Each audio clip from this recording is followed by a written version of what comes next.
Assalamu alaikum. Welcome back to another video, dear brothers and sisters. This time we will be talking about Haqiqatjou again. Sorry, I know 3 videos in a row and I've just started my channel.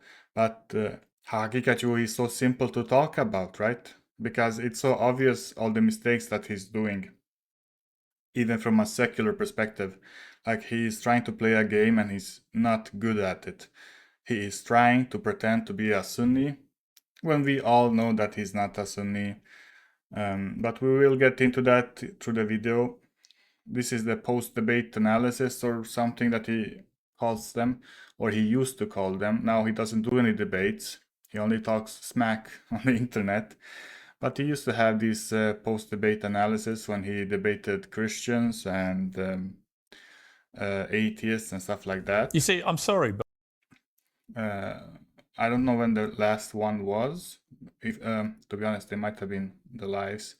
But right now he has his Haqiqat show that he calls, where he talks about all of these issues that he would talk about in the post-debate analysis. Which, to be honest, it was a very good idea, this post-debate analysis, because he could show the issues with what the opponent was presenting, right? But because he doesn't do like debates with atheists anymore, he's only debating Sunnis, Muslims. He doesn't make them anymore, and all of his like analysis or whatever, they're part of his Haqiqat show, you know, whatever. Maybe I should watch this one day, but it's so long. I mean, it's not as long as my videos, but you know, still. As you can see, he used to make these post-debate analysis. They were a very good idea, honestly, very good idea. I haven't seen anybody else do that before. And it was a good way to like continue attacking your opponent's view, describe his opponent's view and why they're weak, and elevate your own views like afterwards. So we get into the like frame of mind of the debater, you know, him, Haqiqatjou. Anyway, so this is like his post-debate analysis or something that he like put into his Haqiqat show, right? And it's about the debate he apparently had with some people that claim to be Sunni. I don't really know anything about them, to be honest. But they attacked him for being an Assadist, something like we have known all along. And yeah, so like let's get into it. We can show proof like during the video where he was obviously like hiding his beliefs on Assad. Like even if he hated him, he still like or at least now he says that he hates Assad and he has always hated him. He hid that pretty well during the years of the Syrian war, right? So let's continue. so you guys might remember And that's disgusting. That like as soon as he began the video, the first thing we notice is a burp. that. Look. So you guys might remember that. See that? He was like almost going to puke. It's so disgusting. Like, cut that out, bro. I had an entire debate on are the Shia kuffar and should we ally with Iran? Should Sunnis ally with Iran? It was a 1 versus 2 debate. You had 2 PhD Arab speaking. I mean, what do you have? Like, what is your oh, this is a page I made. I recommend everybody do something similar. Remove your start page and code your own. You can make it using ChatGPT or whatever. So you can add all the stuff that is important for you to search. But let's see what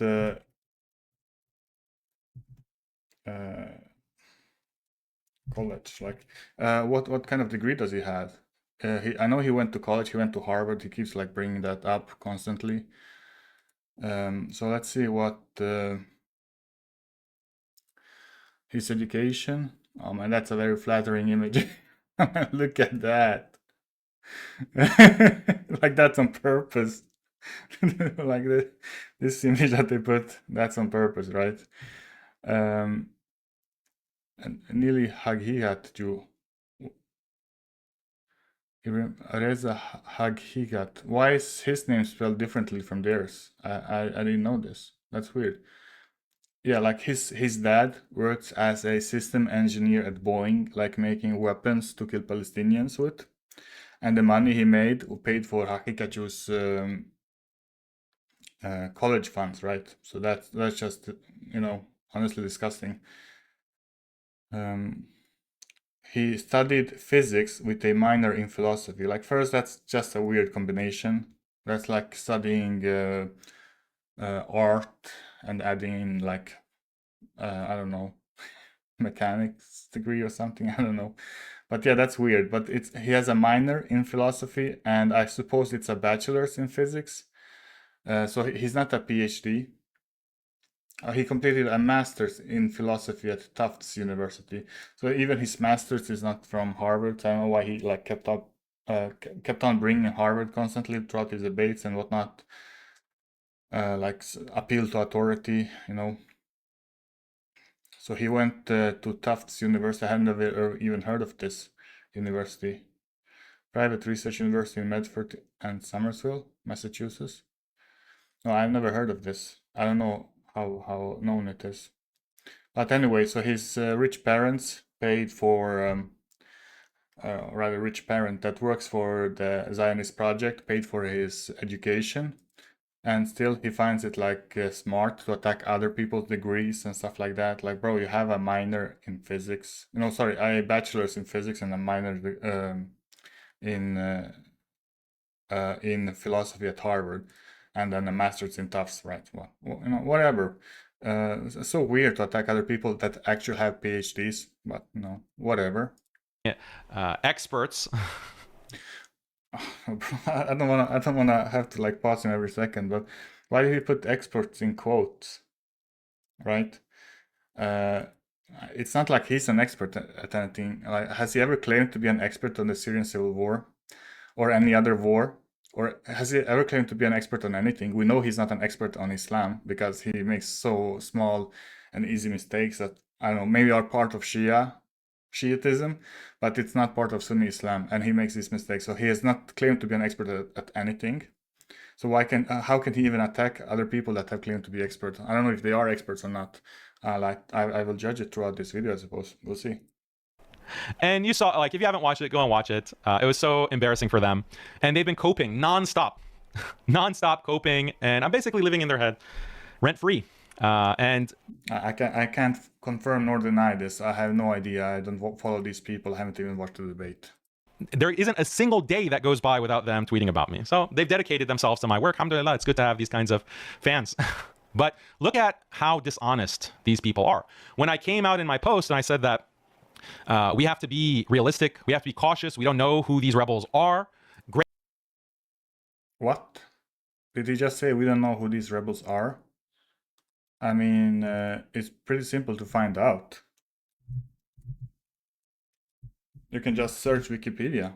Just Google it and it will like come up, right?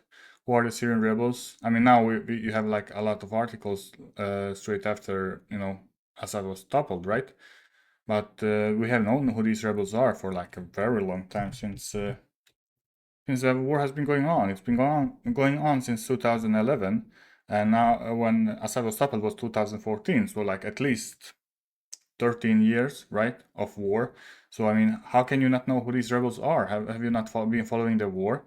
You have been talking about the war like constantly at points, and how bad it is, and it's a Zionist project, and the people dying are are like should continue dying because they're Zionists and stuff like that. But the war has been going on for a very long time. So 15th of March 2011 to present, yeah, it's continuing, some kind of fighting, but at least like 13 years, right? 13, 14 years of war, and you don't know who the rebels are. It's really simple to figure it out, like search and read about them. So how can you even say that? Such a weird statement. Great that Assad has been removed, but this is a very unstable situation, and there are many threats and potential dangers. I mean, like he says that now. He hasn't. He didn't say that before. He used to say that, like, oh, we should be cautious about removing the leaders, toppling the leaders because it serves the interests of Israel. But now that Assad is toppled, he's like, yeah, that's great now. That's awesome. But while Assad was in power, he was like running ops for him, defending him. So that to make his position like stronger, because he does support Hezbollah, he supports Iran and all of these. So yeah, he just changed his tune suddenly. ahead. These clowns immediately jump up and say, oh, Daniel has been proven wrong. Daniel, see, he's backtracking. Daniel is lying. He's doing taqiyya again. So this was. I mean, yeah, you have been doing taqiyya for a long time now, right? What is taqiyya? If people don't know, taqiyya, it's like hiding your beliefs, and in Sunni Islam, it's very specific points where you can do it. Like if your life is in immediate danger, and some imams, they believe that you have to already have been like close to death, like somebody has beaten you and stuff like that. So you're like actually fearing for your life, not a potential of your life being in danger. But Shiites, they have a different belief. They believe like that taqiyya it's part of the religion. Like you have to always hide your beliefs, and it is beneficial to hide your beliefs. Like you get ajr for hiding your beliefs. So if you want to know about taqiyya, you can read it up here. And if somebody like accuses somebody that's a crypto rafidi, like Haqiqatjou, like you can't really disprove it, really, because if he's hiding, there's not much you can do. But we can see what I saw this video recently, and I found it really funny. What was Haqiqatjou's what was his akida not too long ago? So this was like maybe like 2 years ago or something, 3 years ago, I don't know, not too long ago. So he states clearly what his akida is. Let's watch. What is your manhaj? I know this is a question that shouldn't be asked, after I invited you to a conference, and after I stand. You can see like how his facial expressions, like he's really uncomfortable right now. For you, but this is just for the layman out there to hear it from your mouth. Please go ahead. Yeah, so people might be familiar with Athari, Manhaj, Athari, Aqidah, or sometimes it's known as the Hanbali Aqidah because it traces to Imam Ahmad, rahimahullah. So that's the Aqidah that I have studied with qualified scholars, and that's what I believe. At the same time, I respect all the manahij and ulama of Ahl Sunnah wal Jama'ah.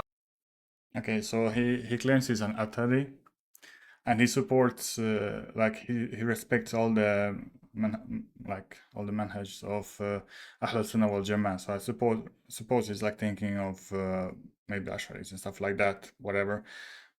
Let's continue. And Islam, I respect all the ulama. So, but for me personally, and like at the end he said like all Ahl Sunnah wal Jama'ah and of Islam. Okay, so these people are gonna ask him like I don't agree with these. I think they're madkhalis or something, but they ask him, okay, so do you support like other groups that are bid'ah? So let's follow the Athari manhaj, or that's what I've studied, and that's But the word respect does not mean you agree with these manahij if they are against Ahl Sunnah wal Jama'ah, based on the understanding of Salaf al Ummah. You mean that, right?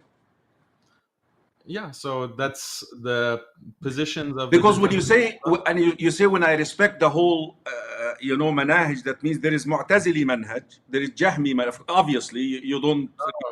These are not Ahl Sunnah wal Jama'ah. Jamia or Mu'tazila, they're not Ahl Sunnah wal Jama'ah.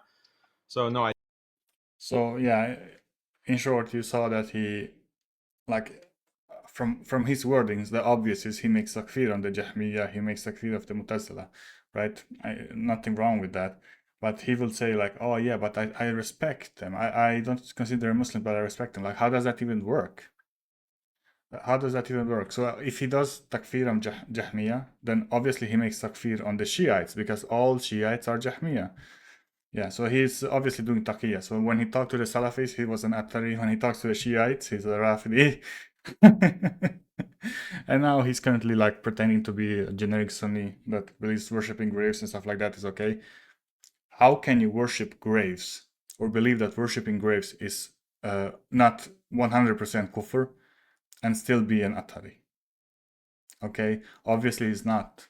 So, and he has not stated what his new Aqidah is. If he's going to say, no, I changed my Aqidah. When Jake Bankatella asked him, what is your Aqidah? He did not answer, right? He made fun of it, like you saw in my last video. Aqidah, what's your Aqidah, bro? Yeah, what is your Aqidah? You said you were an Athari Salafi. You're not an Athari Salafi anymore, obviously. So what are you? this was their response. It's very predictable because as not like you can't even understand what the argument is that they're making. It's just all nonsense. So you try to explain to me like what are they actually saying. So you have here's the okay. So here is my post that I just read. The first fact: the necessity of forcefully removing Assad. So Yeah, obviously you're gonna like put that when you were being called out for it. I think like people started calling you out in like 2000, like after October 7th, because you were like being pro Assad and pro Hezbollah and stuff like that, and people wanted to know what is your stance on Assad, because they started to realize that you haven't actually criticized Assad, really actually criticized Assad. And I mean, like made takfir on him, obviously, right? He's an Alawite. He's not even a Muslim. The Alawites, they don't even claim to be Muslims. They say they are not Muslims. So, yeah. So I don't know. Just weird, right? Just weird. Obviously, like we can search your Twitter timeline and see that you haven't actually like tweeted about Assad. So if you go on Twitter and search from Haqiqatjou. Is this the end? No, this can't be the end. No, something. Oh, sorry. Ah, okay. My bad. Okay, let's go to the latest and see. When did he start tweeting about Syria? Like he started tweeting after the fall of Assad, right?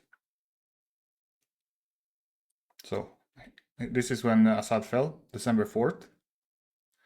He made a video about that. Show tomorrow, inshallah. Whatever. And before that, he was actually not really that talkative about Syria.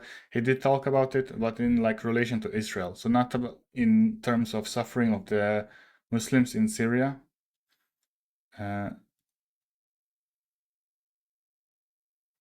Like here, some people are asking why I mentioned Iraq and Syria in my statement below.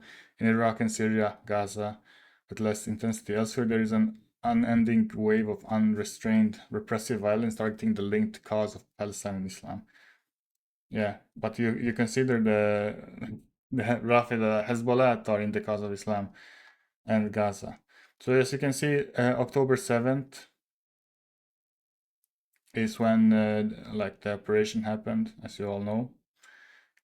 After that, he actually like started tweeting about Syria a bit more. So he started like he tweeted once, twice, thrice, 5 times. No, sorry, 4 times before the fall, before the Aqsa flood operation that Hamas launched in the year. And that's like the year he tweeted the most about Syria.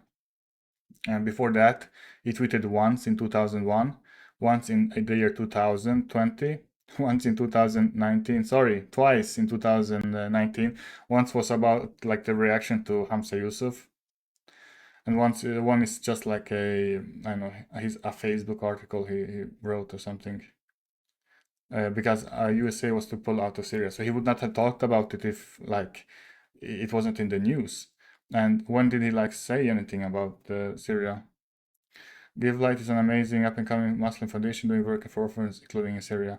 Like this is very neutral. Blessed is Sham, greater Syria. Why is it that, oh Messenger of Allah? Because the angel of this is from a hadith. So it's he mentioned it because it was in a hadith. So where did he talk about Syria, about the suffering of the Muslims?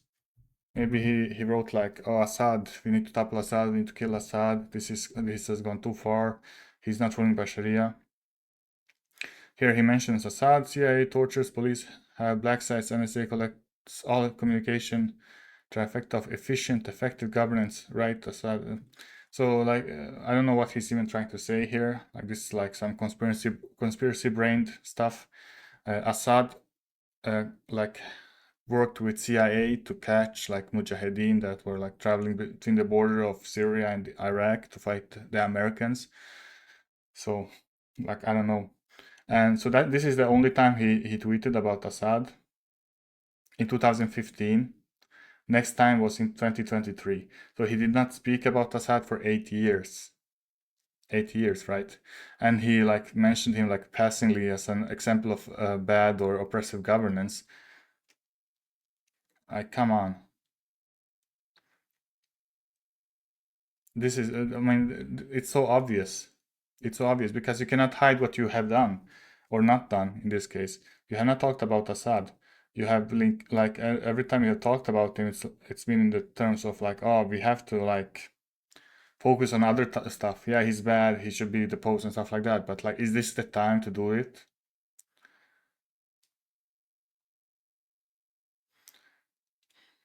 He asked the mosque pubs what he has done against Iran and Assad, other than run your mouth. Like, but what have you? You haven't even run your mouth, right? Like, you have done zero.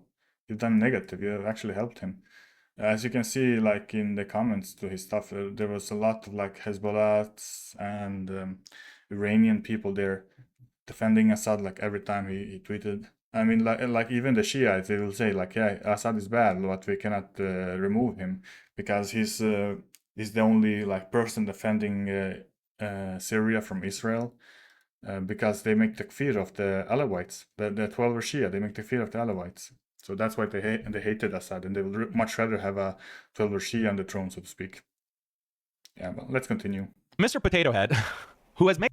And that's just slow, like calling a person a Mr. Potato Head because he looks like Mr. Potato Head or something. That's just slow, bro. What should we call you then? I mean, you look like a LGBT person. Should we call you that? takfir of me, you know, constantly making takfir of me. Even though, if you remember in this debate, he would not defend the Prophet sallallahu alaihi wasallam, because he published his article on Middle East Eye, or one of these other publications, saying that marriage before 14 years old or 12 years old is legalized pedophilia. Legalized pedophilia, and it's disgusting and horrifying. So this is... like this is not a simple conversation. There is like I don't know, like almost serious ikhtilaf, like semi-serious ikhtilaf regarding the age of Aisha radiallahu anhuma, because there was a hadith narrator that when he got old, he like forgot her age, and he used to say 9, and then when he got old, he started saying 19. That's just the way human memory works, you know, when you get older. And so there are recordings of this hadith narrator saying 19 due to this mistake. And you know, it's a he. He is an actual narrator. He did meet, he saw and all of that. So like there are people that take this seriously, but then there are other hadith that like disproves this entirely. So if you don't have the knowledge about this issue, you can either believe 19 or 9, depending on what evidences you have, right? But the correct view is that she was 9 at the time of consummation of the marriage. So she was 9, and this is the sunnah. This is like the correct view, the only view that is actually correct. But there is one view that she was 19 that some people believe due to like misunderstandings and old age and stuff like that. So you cannot like attack his character for believing that specifically. Now, can you attack him for not doing research, or advising him, saying, okay, you have a mistake here, done a mistake, you need to change this? I don't know. I don't like this person. I don't know who he is, honestly. I don't know what his beliefs are. I've seen him tweet sometimes, and it's like there's nothing positive I can say, nor really negative. If he works for these like large journalists, corporations and stuff like that, Middle East Eye, obviously I dislike him if that's true. But whatever. Like Haqiqatjou is not much better, right? Haqiqatjou works for the Iranians, and this guy works for the Saudis or something, right? So what's the difference between you two? You're the same. This is something that's allowed, actually, and legal according to Islam, and in many Muslim countries, Sunni Muslim countries, and Western countries historically. But this is legalized pedophilia. So I asked him, do you think that the Prophet sallallahu alaihi wasallam's marriage to Aisha radiallahu anha was legalized pedophilia? And he couldn't answer. he refused. I mean, it doesn't matter. This is like just liberal law. What does it matter if it is legalized or not legalized? It was practiced throughout all of history, so what does it matter? Refused to say no. He refused. He just had to say no. Just no, I don't think that. I mean, why do you even attack him on this? this has nothing to do with the discussion at hand. Are you an Assadist? And your answer is okay. But before I answer your question, if I'm an Assadist, I'm going to ask you if you believe this or that thing is true or not false. Like, come on, you're just attacking his character, aren't you? Did you go to this debate to defend your character? Like, so what are you saying, that you are an Assadist, but this guy is worse? He refused to say no. Is that because you don't want to be discredited in all the I hate the way he laughs, like Haqiqatjou. He laughs so like a woman, you know, like mockingly like a woman. It's disgusting for a man to do this. Zionist news media that you get invited to. I mean, used to get invited to. No longer. He's a failed journalist. Like, how can you do that? Like, don't you feel shame to laugh at like at every sentence you say? Like, you sound like such a narcissist. Man, it's so disgusting. But he refused to And like talking about this guy not getting invited to other media, like, weren't you on PBD podcast? PBD, Patrick Bet David or whatever he's called, he's a Zionist. He's an open Zionist. And you haven't been invited to his podcast ever since, right? So aren't you the same? Why are you attacking this person's character while you are exactly the same? You look like a rat, by the way. defend, and then since then he's just been coping. Anyway, so this is what he says. This is why he spent 1.5 hours in a debate with me defending Iran and its entire Shia terrorist network. This is rich coming from the person who was literally celebrating the worst massacres of ISIS back in 2016, 2015, as we showed in the debate. But he wants to call me a terrorist supporter. What massacres? What massacres of ISIS? I don't know which specifically he's talking about. I mean, there's this one. This is the most famous one. Camp Speicher massacre.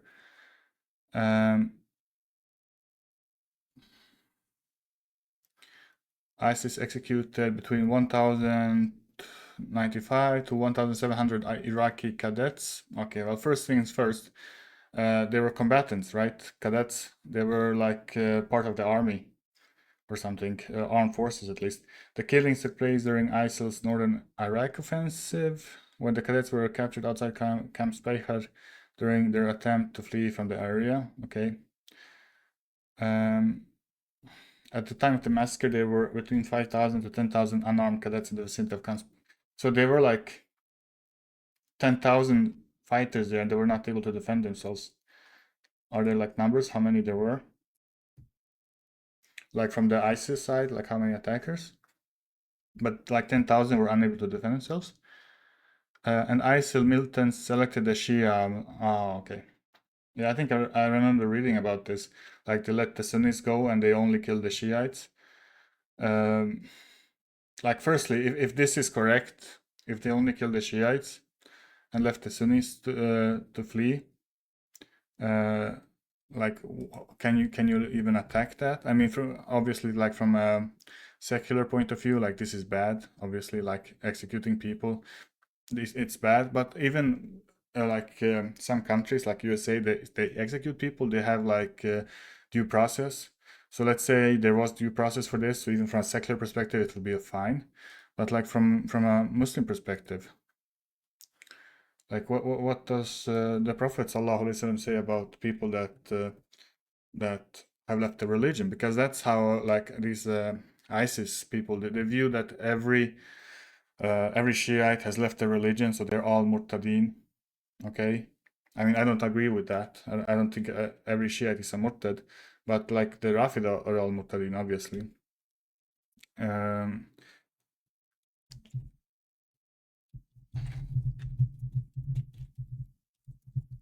mean, there's a hadith that goes something like this, I believe.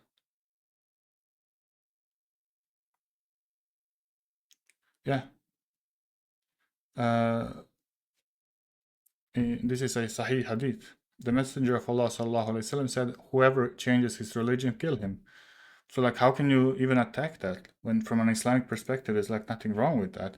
If only the Shiites were the ones killed, and even the Sunni soldiers, like you can make an like argument that they left Islam by joining like a secular government army, stuff like that. But I don't know. I don't really know about that. I don't think that argument really holds. to be honest. So yeah, so that's the thing. They were Shiite soldiers that got killed. Obviously, we don't want killings, right? We are on YouTube. We don't like killings. But from an Islamic perspective, you cannot attack that. That's a really weak argument. Like, how can you, like, even if they weren't, even if this is not what you're referring to, if there was some other like killing, how can you attack that? Because the Hadith still says the one that changes his religion kill him. So how can you attack that from an Islamic perspective? You can't. And the ongoing existence and strengthening of Nusayri Assad regime in Syria, only to now pivot and say this. In other words, he's now inching ever slowly to adopting my entire position because his reputation has been absolutely destroyed. And the only people who now tune into him are degenerates and rawafid. Yeah, I'm sure. His cover has been... Well, I mean, I think I showed this last time, but didn't... Like your subscriber count has been like falling. I mean, it has been stagnant, right? On YouTube. What's it on? What is it on X though? I don't know that. I want to see. Oh, you can't see X here. I mean, Twitter, right? I have disabled JavaScripts.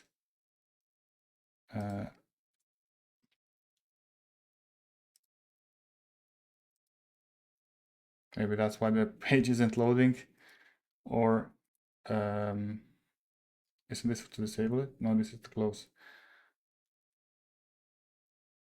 Okay, let's set all pages to temporal trusted.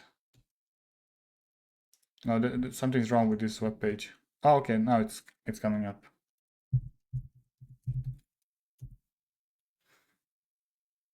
Haram Haqiqatjou. What's this? This is a YouTube channel. It's called Haram Haqiqatjou. Oh, I think I've seen it. No, it's for YouTube. It's Muslim Skeptic. There it is.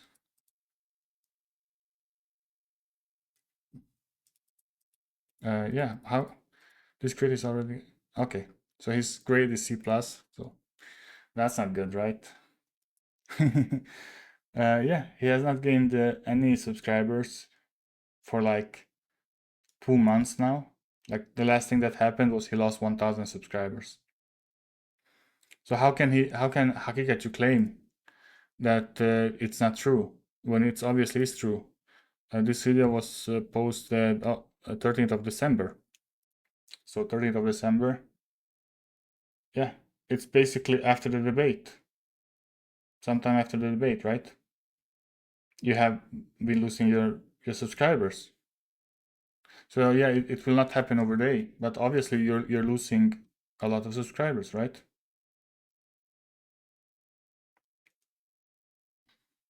And your views are like really bad as well. I mean, can this really be true? Like he's gaining only like 6,000 views per day. That's really bad. That's extremely bad. So how can you say it's not true, Haqiqatjou? Obviously, maybe it wasn't true back then, but this kind of changes don't happen overnight. Like this takes time. You're losing views. You're not gaining subscribers. You are stagnating. blown. Only thing I would like to see like Haqiqatjou's Twitter, but I don't think you can on Social Blade. Like see what changes have happened on his Twitter.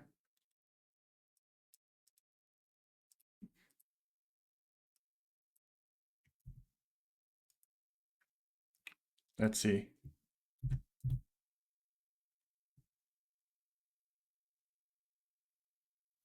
Sorry for my internet. It's very slow. Very slow. But I can tell you from you know what? I'll open it up here. It's oops, sorry. He has 166, almost 167,000 followers. When was this? 12th of April. So not too long ago. Oh, he has actually gained. Has he gained? He might have gained subscribers. What we saw was 166.9, and this says 166.2. So he has gained 700 subscribers over. Sorry, well, yeah, followers. Sorry, followers over the past month, because now it's the 17th of May. Let's go back in history. 24th of December. So this was after the debate. What did we see? 166,000 followers. So that's actually like that's bad, right? You have only gained like 1,000 followers in the past 6 months, almost like 5 months or something. That's actually very bad. That's not something to celebrate. I would say that potato head guy was correct then. Let's see the prior archive.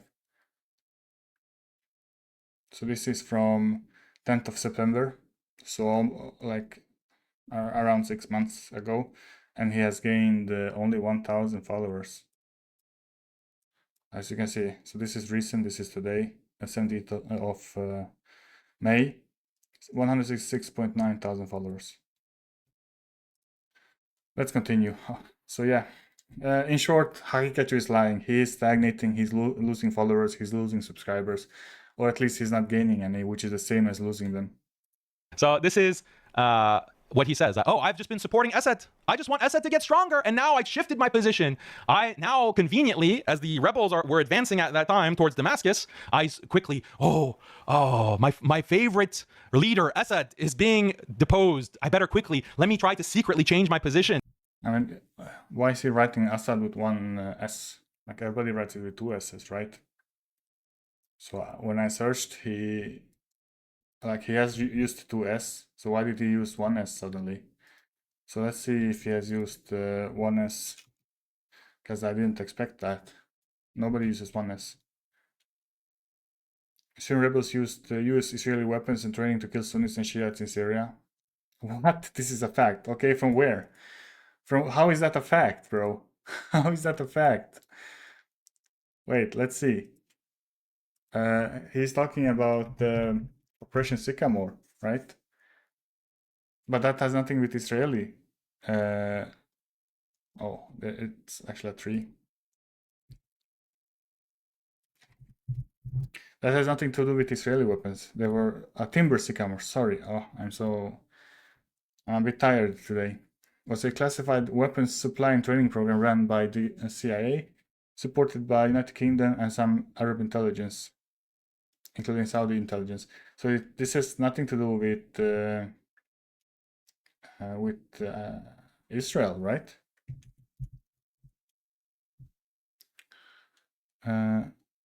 Due to lobbying by foreign leaders, including from King Abdullah and Israel Prime Minister Benjamin Netanyahu. So yeah, Israel wanted maybe weapons to be sent, but obviously like they're not gonna give away their shekels, right? But the Jews are not gonna give away their shekels. They wanted the goyim to send the weapons to the rebels to get rid of Assad, which obviously yeah, they want to get rid of him. They want instability. They want chaos. That's how they rule. Nothing inherently wrong with that from the sense of from a geopolitical perspective. It's not like the rebels have anything to do with Israel, except that yeah, Israel wanted to give help to the rebels. Now imagine if it was like the other way around. The rebels, the Sunnites, they are in control, and Israel would want to defend them. Would want to oppose them. They won't be on the side of the Sunnis. They will be on the sides of the Alawites and the Shiites and the Christians and the Druze, right? Because that's what has been happening in Syria after the fall of Assad. That's what has been happening ever since the fall of Assad. Druze have been used as a scapegoat for Israel to invade southern Syria. So it has nothing to do with the Sunnis. So the Druze sect are caught in the middle of the Israel tension. That's not really true. They are getting weapons from the Israelis. They're getting food. They're getting supplies, getting money to continue this project of continuing the civil war. So why is Haqiqatjou not attacking the Druze then? So weird. But like, so that's what he said, that the Sunnis got weapons from Israel. Yeah, it's not really a fact. They got weapons from the USA and Gulf states. You know, the intentions, I don't think the Gulf states actually care about the people of Syria, right? I mean, they sent a lot of aid and stuff like that, but you know, that's just PR. I don't think they actually care. So what does this have to do like with anything, to be honest? Even-handed people condemn both Assad and the rebel movement for their atrocities. But US Israel-backed sectarians want you to only condemn one side so that they can create max animosity between Shia and Sunnis and thus block the alliance needed to stop Israel committing Palestinian genocide. Many Sunnis are realizing that they have been duped by the Zionist plot. So what has Assad done for the Palestinians, except for using the PFLP to fight his enemies? You know, if you know who the PFLP are.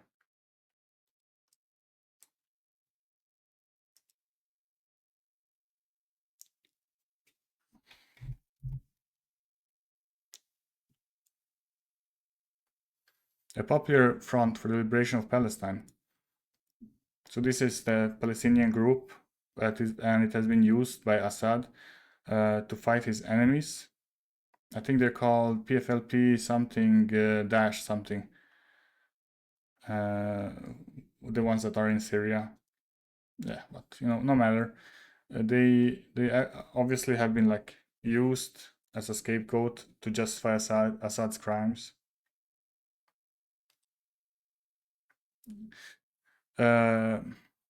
Yeah, so Haqiqatjou, he hasn't actually like talked about Assad.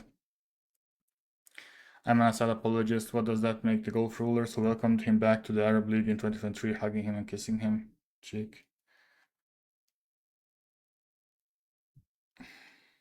Yeah, where have you actually like attacked Assad?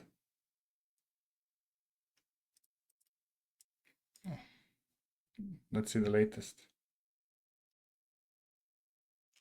What did he say about Jolani? I think like he's calling Jolani like, I don't know, he's attacking Jolani more than he's attacking Assad, and that's quite telling.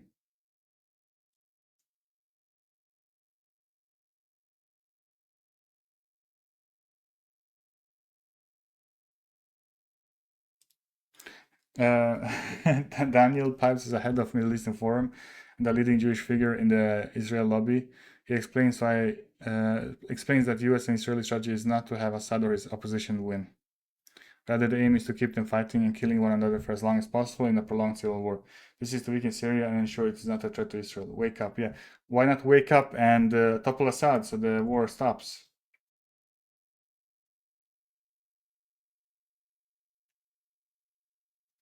I say that the US and Israel trying to create a constant civil war in Syria, and these idiots scream, stop defending Assad. I don't know. I mean, Haqiqatjou is not the smartest person in the world, honestly. And like, would it have killed him to like make at least once a year like a tweet where he said like, okay, Assad must be deposed.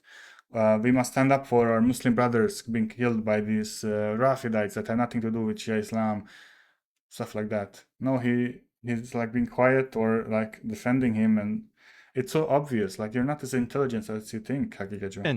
And hope nobody notices, you know, oh, the necessity of forcefully removing Assad. I hope no one notices that I made a complete 180-degree shift. I hope no one notices. Oh, but Mr. Potato Head is so sharp.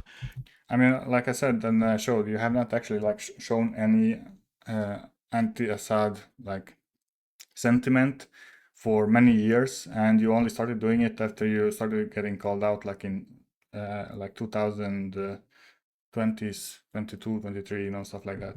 He's on the ball. He recognized it immediately.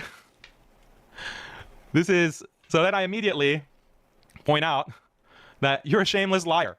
Okay? I've consistently called for opposition to Assad, including in the very debate that you're talking. I mean, how consistent? If you start doing it like 5 days before the debate, how consistent is that? If in your entire like career as the so-called Muslim skeptic, we're talking about 13 years here, man, and you have talked about it in the last 2 years. Like, how consistent is that? It's not like you have been quiet on the issue entirely. You talked, like you have talked about Syria, but not condemned Assad. Talking about. Remember this slide in my opening statement? Remember this slide so you can go to the debate. Go right now, and it's at the 1 hour and 45-minute mark, and see what I say. Shia forces associated with Bashar al-Assad, Iran, and Hezbollah have inflicted terrible oppression and bloodshed on Syrian Sunnis. Therefore, all Muslims have an obligation to counter the Shia in Syria. Why are you saying this now? Like what specifically are you trying to say? The Muslims that are countering Assad and the Shia in Syria are the Muslims that you're saying are part of part of Israel's ops against Assad. They are Zionists. Like which Muslims are you specifically thinking of? Is there any group you're thinking of, or are you like thinking of like non-violent resistance? Like demonstrations and stuff like that, because that's what happened before Assad started killing the demonstrators. So that obviously won't work again. Like if you demonstrate, you're gonna get killed. So the only way is to take up arms. So which group are you specifically thinking are the correct Muslims to stand up against the Shia without being labeled as Zionists, according to you? Wow. That was in the debate, Mr. Potato Head. Did you just blank? Did you pass out when I was speaking on this slide conveniently? Like, did you have some kind of episode mentally? Like maybe you had a seizure and you didn't see this slide. How, like, that's, how is that an argument? Like I'm starting to think, like, am I crazy? Am I misunderstanding? Am I having a stroke right now? How is that an argument? If you said it in the debate, how is that an argument? The issue is that you have not said it before the debate, not that you said it in the debate. Because you knew what the debate was about, so you're gonna say exactly what you think like people want to hear, right? Because you're a snake, you're like slithering like a snake, right? Have you shown before the debate that we need to topple Assad, we need to get rid of the Shiites, Hezbollah has to leave Syria, go back to Lebanon, and the Shia forces like the ERGC from Iran, they need to leave Syria. Shia militias from Iraq, they need to leave Syria. Shia militias from Pakistan, from Afghanistan, they need to leave Syria. All these Shia militias that came to Syria, these Shiites that came to kill Sunnis, which is well known. I'm not gonna show you everyone, but you can just Google the like Afghani militia in Syria, Pakistani militia in Syria, etc. So why didn't you talk about them? Like, have you actually mentioned Shia militias ever? Like coming to Syria to kill Muslims? Like that's like a huge thing to say, right? And that will be like positive for you if you actually have mentioned it. Obviously, I have not seen it. Let me see. From Haqiqatjou. Like even Hezbollah is a Shia militia. Yeah, as you can see, Haqiqatjou, he has never tweeted about Shia militia. Like never. So how can you say that you have done it when you haven't done it, obviously? Like I'm looking for specifically Shia militia, which you have never tweeted. So how can you say that you have done it? You're just lying. It says it there in black and white, Talha. Sunni, all Muslims have an obligation to counter the Shia in Syria, and specifically mentioned Assad calling out his crimes. Now, yeah, but like what? When did you say this? Honestly, 2 versus 1 debate are the Shia Muslim. So let's see. 2v1 debate are the Shia Muslim. I don't think like this debate happened like shortly after. So this video was December 13th, and this debate was November 9th. So it was like 1 month after. And how does this prove anything, that you have changed your view in the like last month? Because that's the first time you have said these words. You have never said all Muslims have an obligation to counter the Shia in Syria.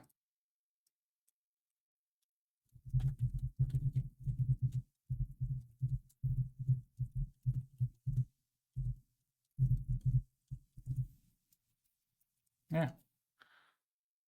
You have never said those words.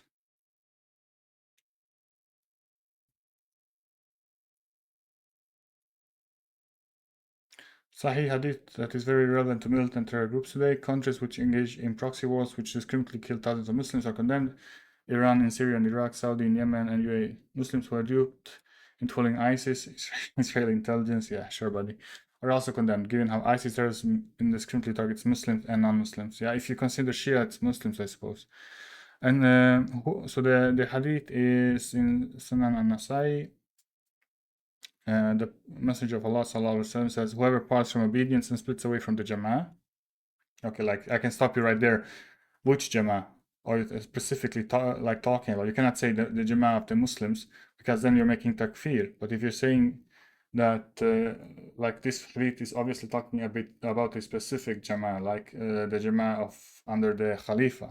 That's what this hadith is referring to. And who are the Khalifa? Can you point them to me? Is the Iran, the Caliphate? Come on.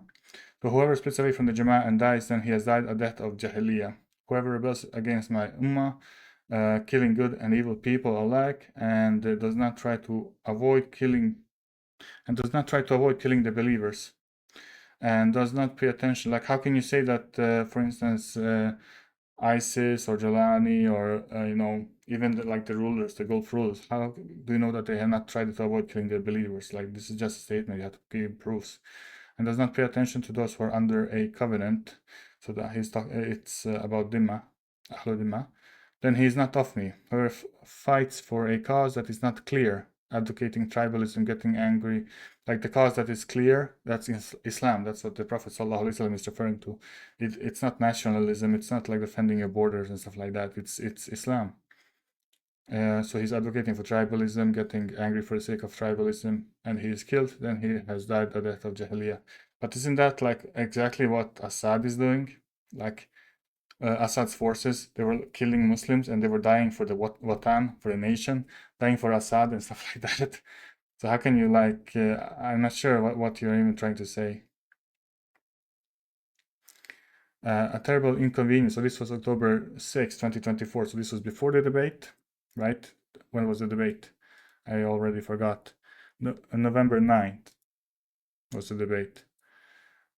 So here's Haqiqatjou saying, a terribly inconvenient truth for the Madkhalis and the sectarian useful idiots for Israel. The Sunni rebels in Syria were getting sophisticated weapons, in quotes, and military support from the CIA. Military support, in quotes. Of course, any support from the US means support from the US's boss, i.e. Israel. Are you claiming that Israel is governing USA? That's kind of anti-Semitic, don't you think?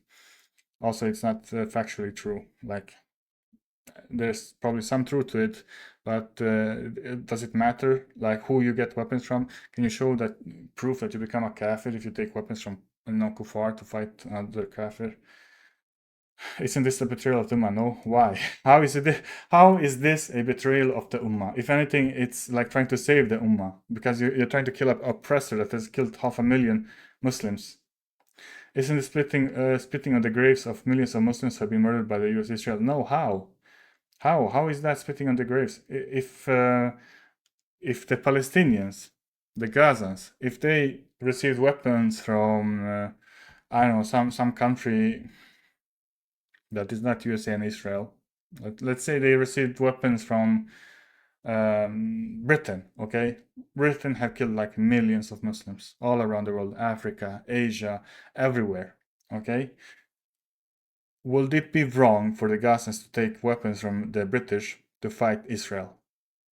Obviously no, right? They should take weapons from whoever they can take weapons to defend themselves, defend their people, defend their religion, right? Specifically defend their religion. So why is this bad? You yourself said later on that Assad was a kafir. And the hadith of the Prophet is fight, don't rebel against the leader until you see clear kufr. You agree that Assad was a kafir, so how can you disagree on this? Despite this betrayal, Muslims should now ally across these political and sectarian lines to finally end Zionist occupation and rid the Middle East of this cancer. How is this betrayal? Betrayal of who? How is this betrayal? What is wrong with you? Oh yeah, he's the Hamas guy who's a Baptist. The US provided funds, training, air support, and heavy weapons like M1 Abrams tanks and M113 APCs to Iranian militias that helped invade Iraq and later massacre Syrians. Yes, this is Kataib Hezbollah. So this is Hezbollah in Iraq with an M1A1 Abrams tank provided by the USA. So which is worse, getting like I don't know, bullets and weapons to fight Assad, like like a gun, getting a pistol, compared to getting an M1A1 Abrams tank? Which is worse? And this is so obvious. We have seen many such videos of Kataib Hezbollah driving these Hezbollah driving these tanks. So yeah. What does Haqiqatjou answer to this? No, I don't deny it, idiot. Bro, you're such a masterful debater.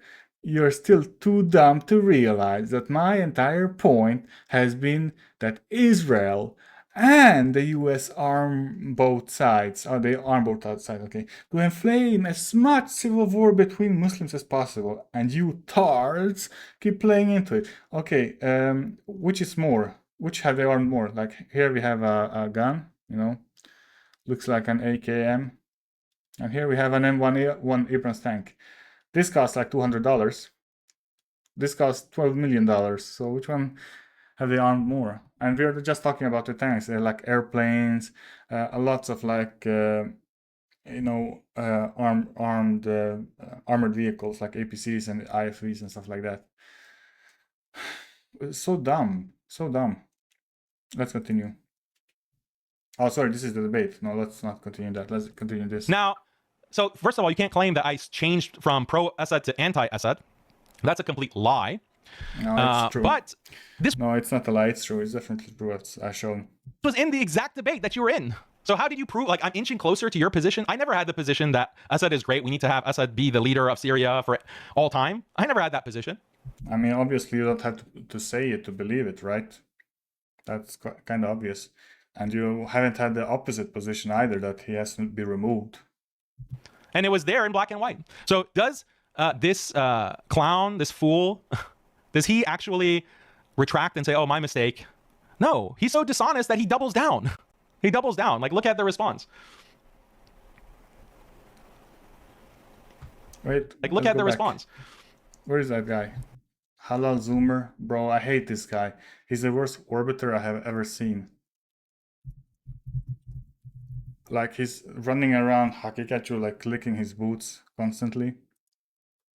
And Haqiqatjou is like, yeah. Continue. Is he finally inactive? No, he's not as active as he used to be, maybe. The enemies of Islam. I think like this Halal Zoomer, I think it's Haqiqatjou. That's just made like an alt to be able to, talk to the Zoomers. I don't know. But this guy is the worst person I've seen in terms of like orbiting and being in a bromance. Let's continue. Right, he doubles down. Like, look at the response. Before we continue, let's see Haqiqatjou's response to Halal Zoomer. Expert boot shiner talking about this Talha Abdul Razak having blocked Halal Zoomer. Whatever. Yeah, takfir. Just he calls me Majus. How are you not a Majusi? Like, all you have shown is Majus. Like, your parents are Majusis. You admitted it. They are, Rafida. Maybe your mother is Christian. We don't really know that. But from what you have told us, they are Rafida. They never became like Muslims, right? So, how are you not a Majusi? Like, you can't take these trolls seriously. So here, you said we should resist, but not resist Assad, Iran, and Syria. What? Your mutta adult brain tried to adopt every position to avoid losing, but the reality is that you support Assad. Here you are opposing Syrians. Am I lying about you, or are you just a filthy Majusi Dajjal? So what? Your mutta adult brain tried to adopt every position to avoid losing, but the reality is that you oppose Assad. Assad is a bloodthirsty dictator, kafir. If you say that, that means you're supporting Assad, according to this fool. So are you gonna show the video that he's referring to, so we can make up our own like judgment? Opposing Syrians. Am I lying about you, or are you just a filthy Majusi Dajjal? Okay, let's see this clip. What do I say in this clip that says support Assad? So notice how this clip is not even, he's completely moved away from the position of trying to defend or give evidence that I support Assad. He's like, no, you oppose Syrians. So if I say anything critical of any Syrian, that means you support Assad, apparently. Let's see. What is this clip? This is from one of the Haqiqatjous. So we need to listen to this because they can't prove it. That's point number one.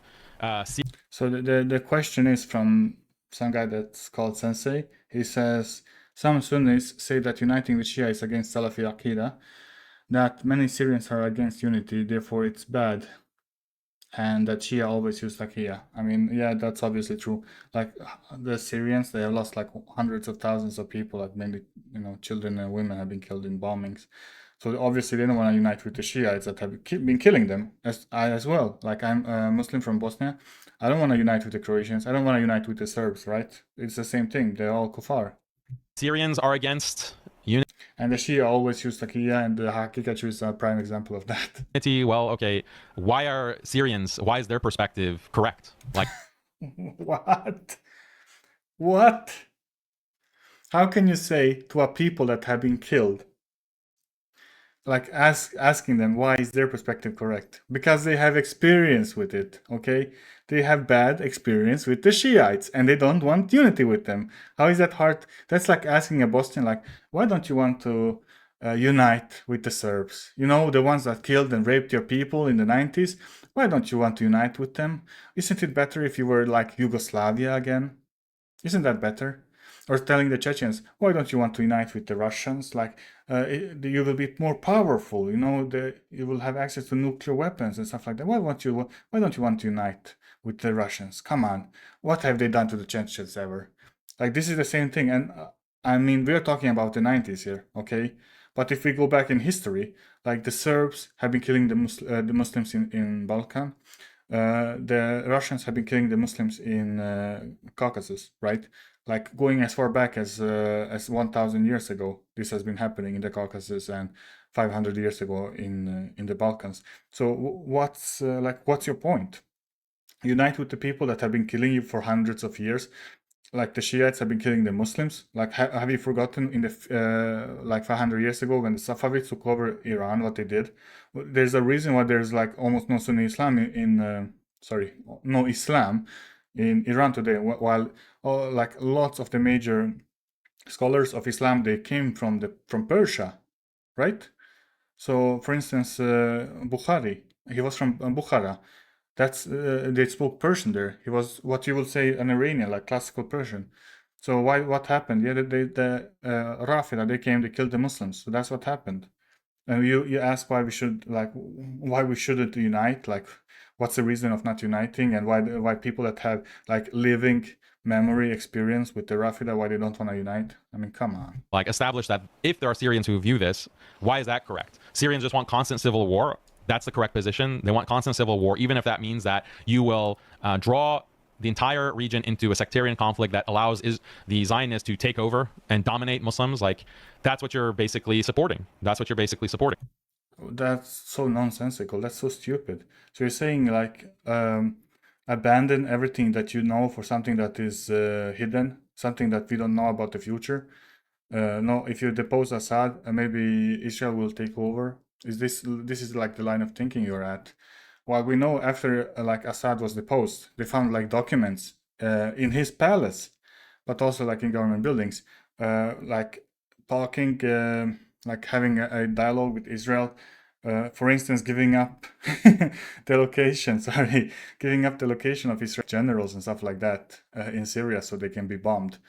So who was serving the Zionist project? Like from the beginning, Assad has been serving the Zionist project. Like why is Syria is not where Syria is today? Syria should also have the Golan Heights, right? Which Hafez gave to Israel, right? He abandoned the Golan Heights.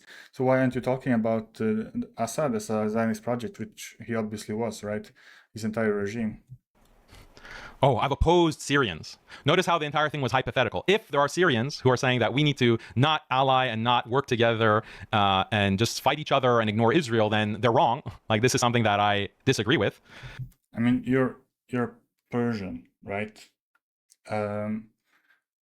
So, and you're Iranian, and you're also a Rafidi, you know, Batini. But do you believe that if Saddam Hussein was alive today, that we should work with him? You know, we should let should let Saddam like take care of the Shiites. You know, I'm not talking about killing them. Obviously, I'm talking about taking care of them, like make all the food provided to the Shiites come from like Iraq, which is ruled by Saddam Hussein. Like, do you think that's a bad idea? I think that's a bad idea. I would say you'll say at the time I'm a Nasiri, I'm a Wahhabi for just saying this, but like you yourself are saying like why can't you unite with the people that are killing us? Well, why didn't the Shiites unite with the people that were killing them? Why did the Shiites in Iraq side with USA against the Iraqi resistance?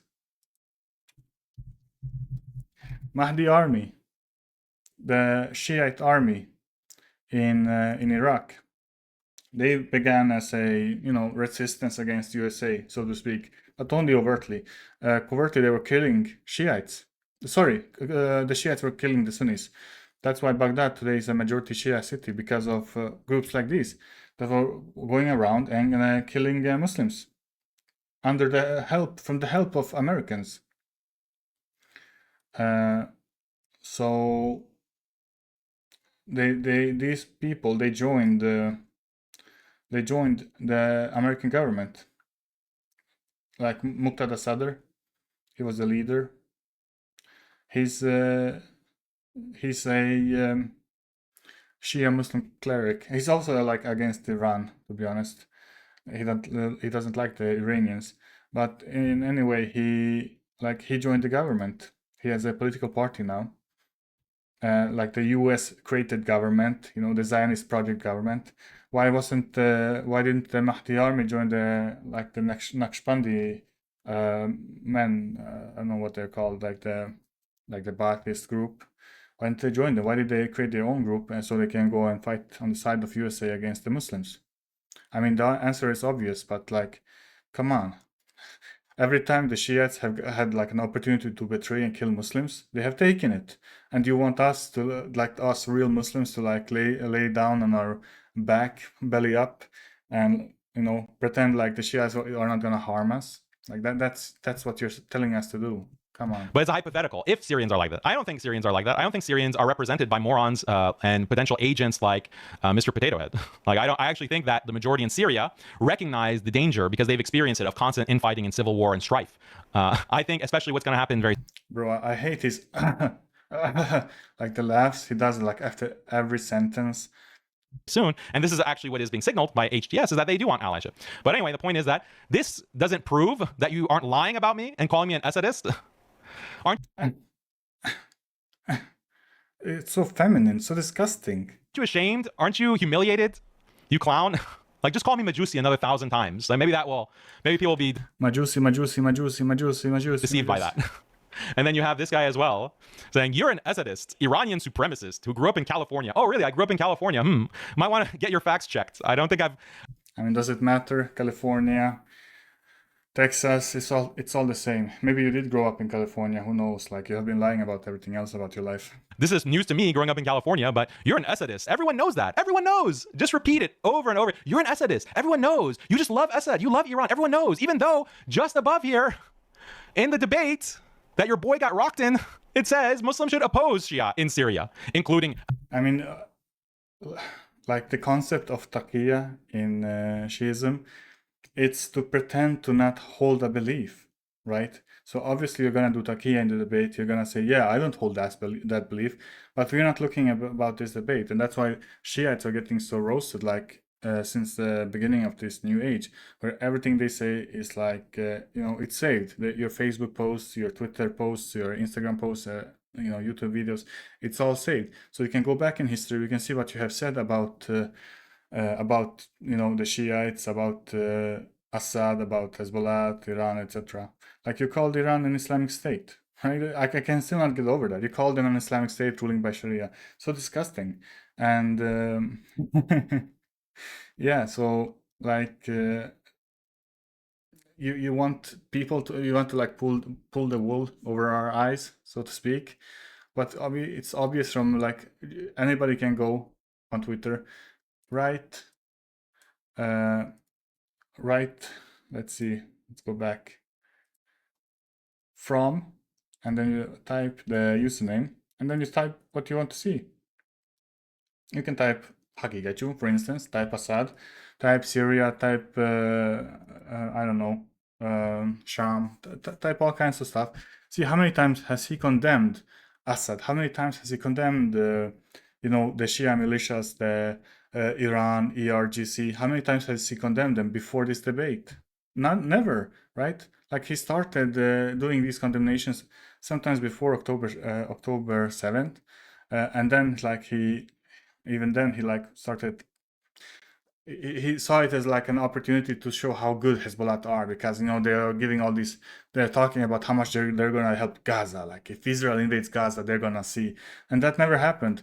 Lebanon war that lasted for like a couple of weeks because all their pages exploded and they all like got mutilated, and then the war lasted for 2 weeks and then they gave up. So nothing came out of it.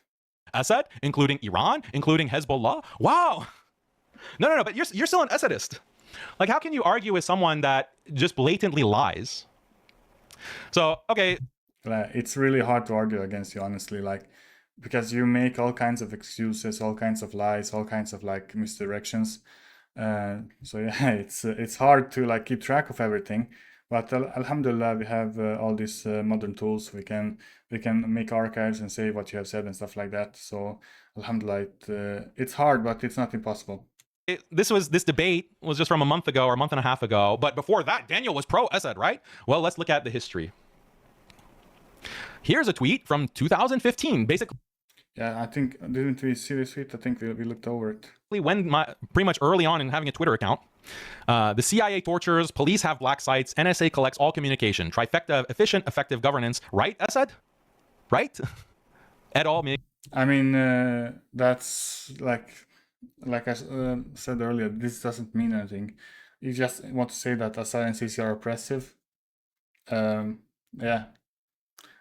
That doesn't mean anything. That's not really a criticism either, because you can say, what he wanted to say is like the CIA is the same as Assad and Sisi. So they have achieved like this similar kind of governance capability. It's not necessarily even a criticism. Trifecta of efficient, effective governance. Right, Assad? Right? At all, meaning other tyrants? It's funny that he mentions this, because he so badly wants to show that he went to Harvard, that he's educated. So he wrote et al., which is like Latin for something, meaning like and others, right? And he's so badly wants to show how educated he is, and it shows like this must have been like sometimes before he graduated or after he graduated. So torture, black sites, constant surveillance, oppression. Assad, right? Here's a Facebook post. Let me just center it. I am not biased against Saudi. This is from 2015. I'm not biased against Saudi. I dislike all Middle Eastern political regimes, as they have all proven again and again that they only believe in one thing: maintaining their power at all costs.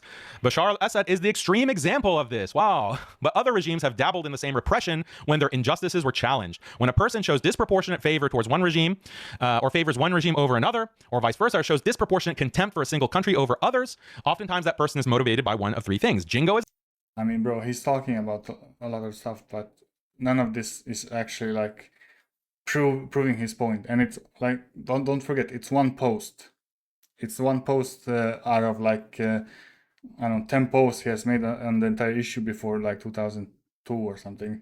And so it doesn't mean anything. And even this post is like, from what I see,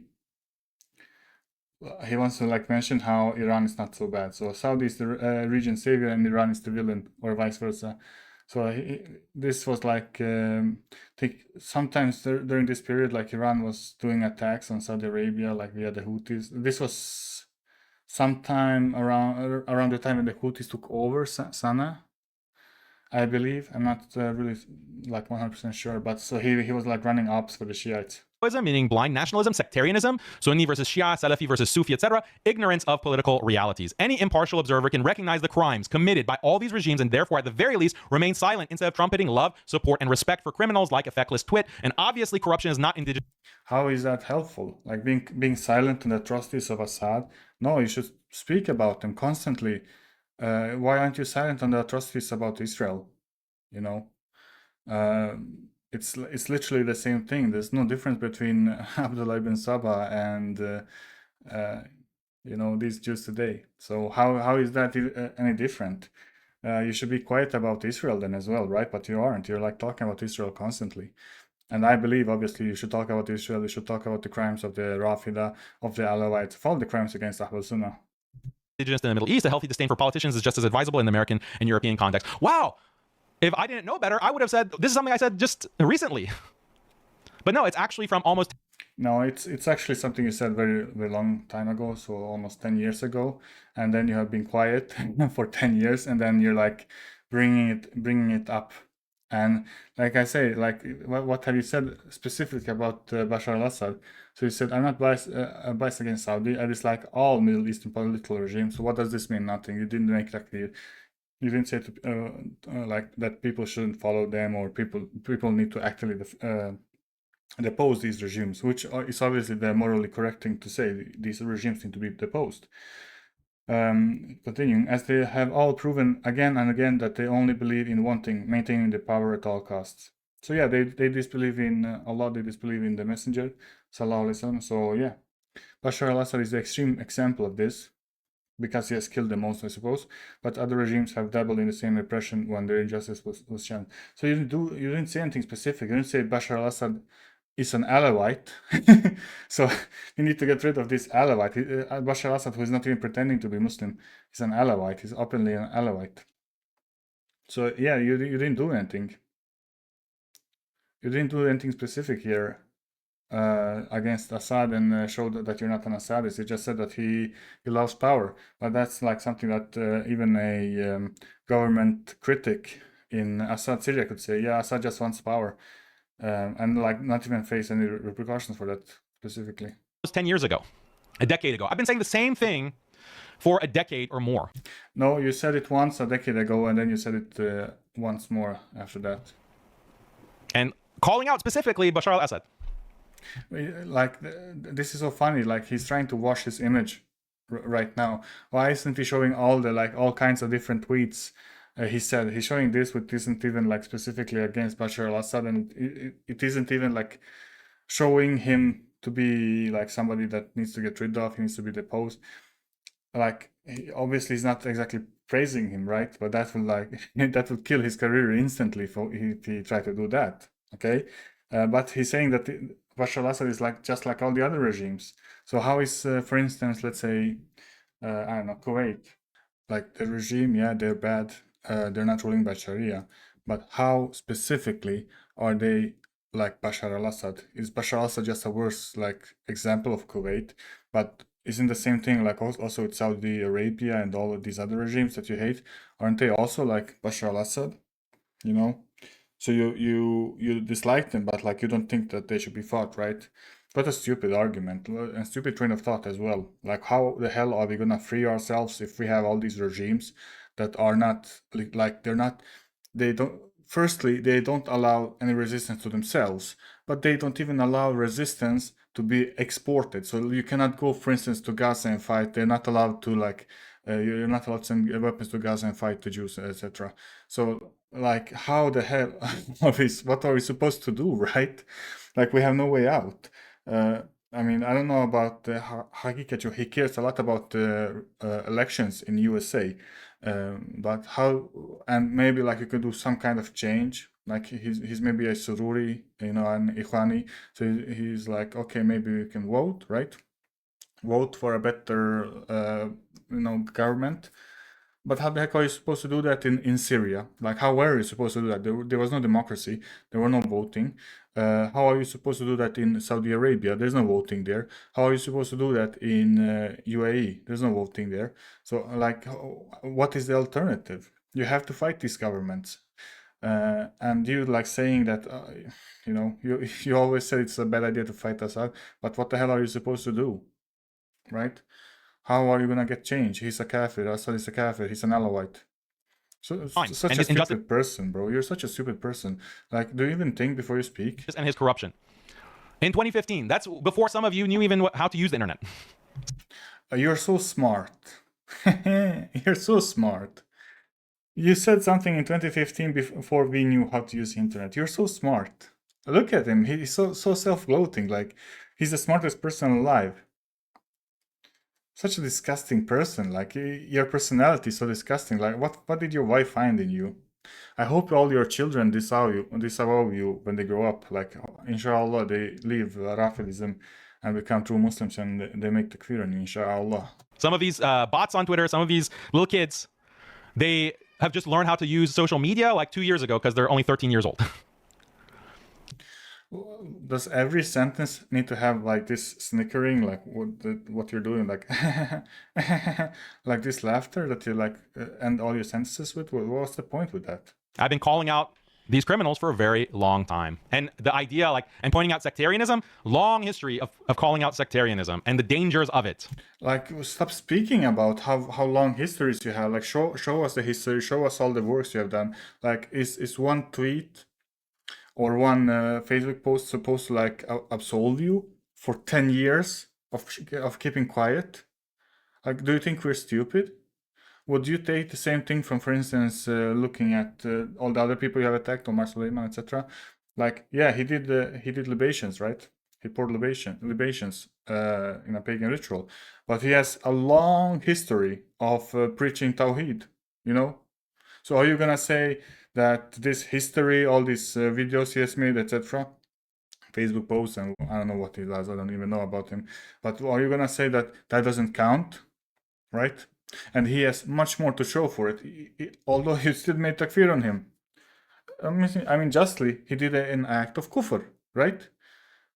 But you have been quiet on Assadism, except for like 1 or 2 tweets and 1 Facebook post about Assad and Syria, and you want us to say, like, take it, you know, blindly, that you have been opposed to Assad all this time, which you obviously haven't. Otherwise, you will have been showing us tens of tweets.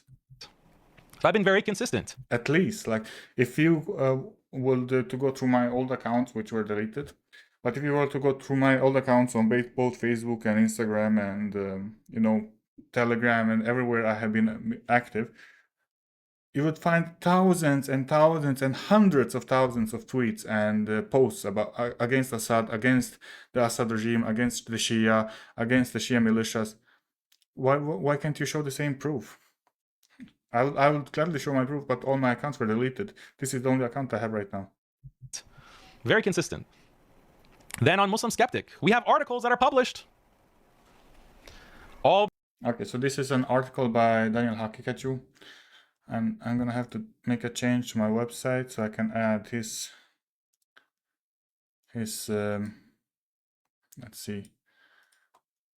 I need to add so I can search his website without having to go to DuckDuckGo first.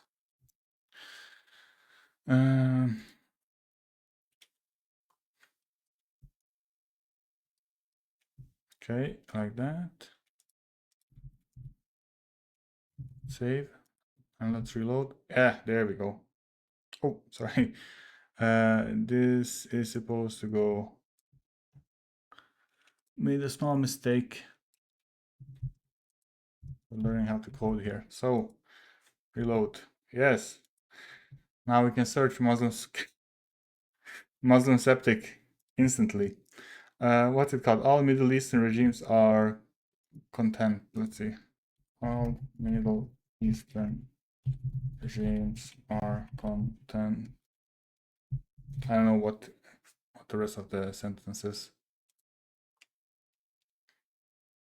Hopefully this works. Yes. No. The what? Geopolitics. All Middle Eastern regimes are content. Okay, let's try give him the benefit of the doubt. It doesn't exist. Okay, as you can see, I searched the name of the article, it doesn't exist. And it was published in 2017, June 8th. None of these are from June 8th. So maybe if I search like some text from the contemptible, I like, he uses such great words, such huge words. My little brain, I'm unable to even understand them. Contemptible, like I think it's meant to mean like they're bad, right? They're to be held accountable. All Middle Eastern regimes are contemptible. Okay, all Middle Eastern regimes are, but that's what I searched for. And that's what I searched for. That's exactly what I searched for. Contempt. Is this how you spell it? I don't think so. I'm sorry. I'm not American. I'm not a Texan. I'm not a red-blooded American. Like, I'm not a Californian. Like Haqiqatjou. Oh, there it is. It's contemptible. What a weird website. Like, you have to search exactly. Okay, he has not deleted it. Okay, guys, don't become conspirational here, thinking there's some grand conspiracy by Haqiqatjou. Look how much text he has written about Assad. I don't know if I read about if I read this article last time. I don't think I did. Let's see what he says first about the article, and then we'll continue. All Middle Eastern regimes are contemptible. Look at the date on this, 2017. Expand it so you can see. Come on, Boomer. Technical issues. I have previously commented on the fact that all Look at this little gay hand. Middle Eastern regimes are contemptible due to the fact that they have all committed atrocities for the I mean, like, as you can see here, 1 minute. This article is only 1 minute long.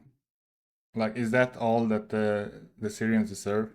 Like 1 minute article. sake of power and wealth, but there are propagandists active on social media who want to argue that Iran is especially evil compared to Saudi because Iran supports Bashar al-Assad, who is responsible for the deaths of hundreds of thousands of innocent Syrians. I'm not a supporter of the Iranian regime by any stretch of the imagination, but if we want to keep score, then let's not forget the role of Saudi. It's funny, he says like Syrians. He wants to make it broad, you know. But like 95% of the victims are Sunni Muslims. So why don't you say Sunni Muslims? Like if we were making a study, this would be like what's it called?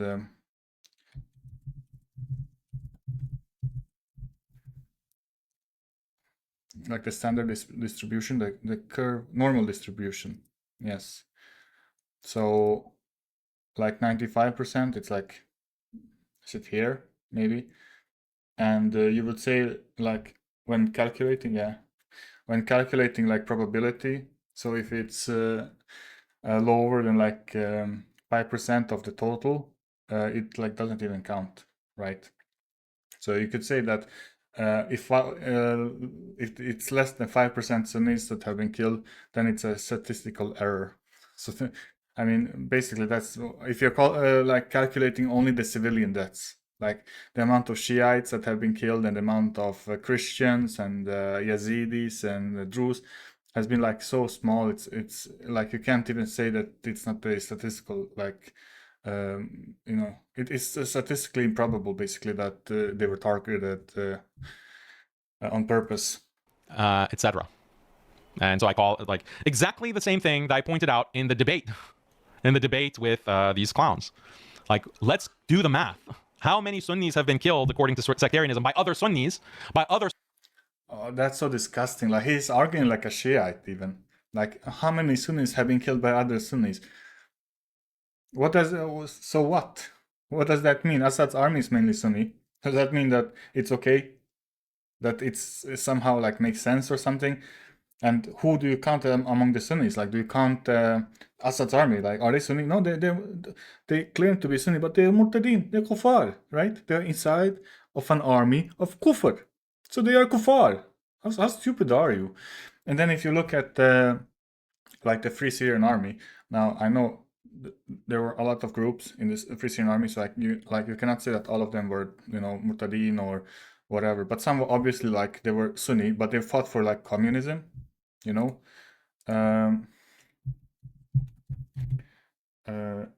There were like groups that were communists, and especially like Kurdish groups. Okay, I don't think we're gonna find. There were small groups. I know they were in Ghouta, like in Damascus suburb, and in Aleppo. I know two, at least of two communist groups. But like the PKK, like the YPG, the Kurdish, they are communist, and they are Sunni. Like the Kurds in Syria, they're mainly Sunni. They're like 90% Sunni. They are like some Yazidis, you know, a lot, and maybe I know atheists, but predominantly they are Sunnis. They are Kurds, but they are Sunnis, and they like, should we count them among the Sunnis? This YPG, no, they're kuffar. Okay, they're not Sunni. They can claim that they're Sunnis as much as they want, but no, they're kuffar.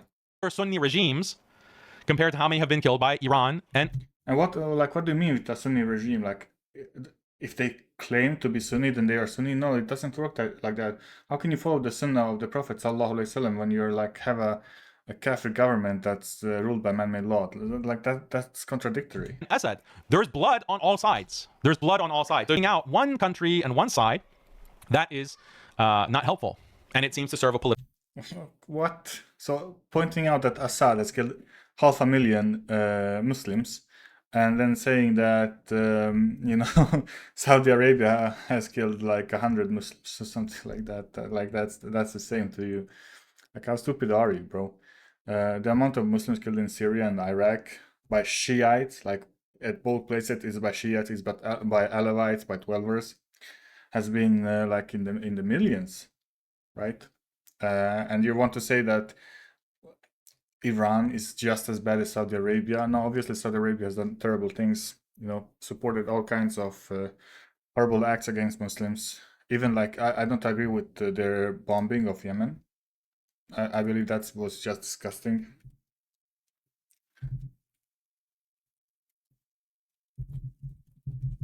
They had like an air campaign, which they ended because like they made peace, I think. Saudi-led intervention in the Yemeni civil war. Like I can see the Houthis and the ISIS, they work together. So what's oh, sorry, there are Al Qaeda in the European Peninsula. Sorry, Ansar al-Sharia they're called apparently. Yeah, they work together with the Houthis. Like, is Haqiqatjou gonna say that that Al Qaeda is now good?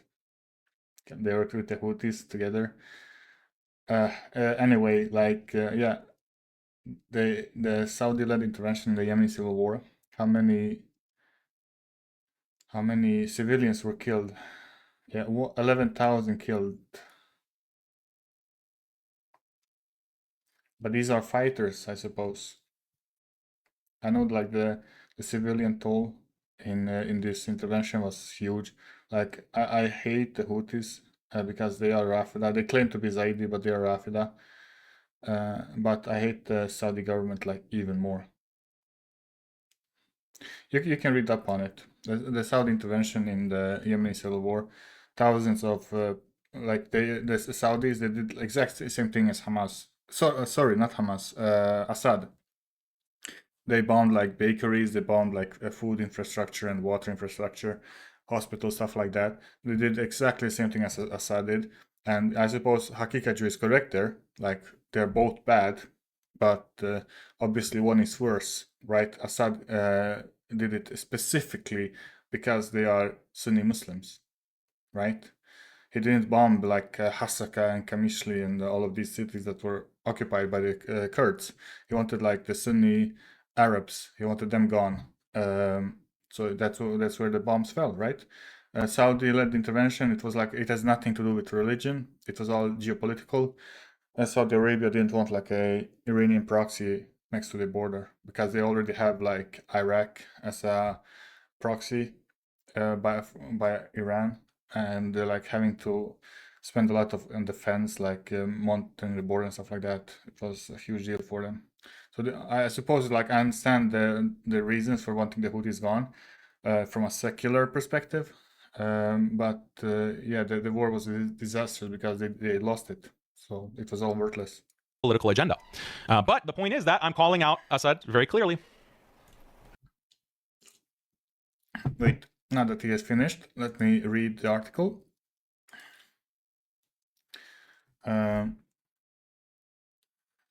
His website. One of my extensions are destroying his website. I don't know which one. It's maybe this one. Let's remove this.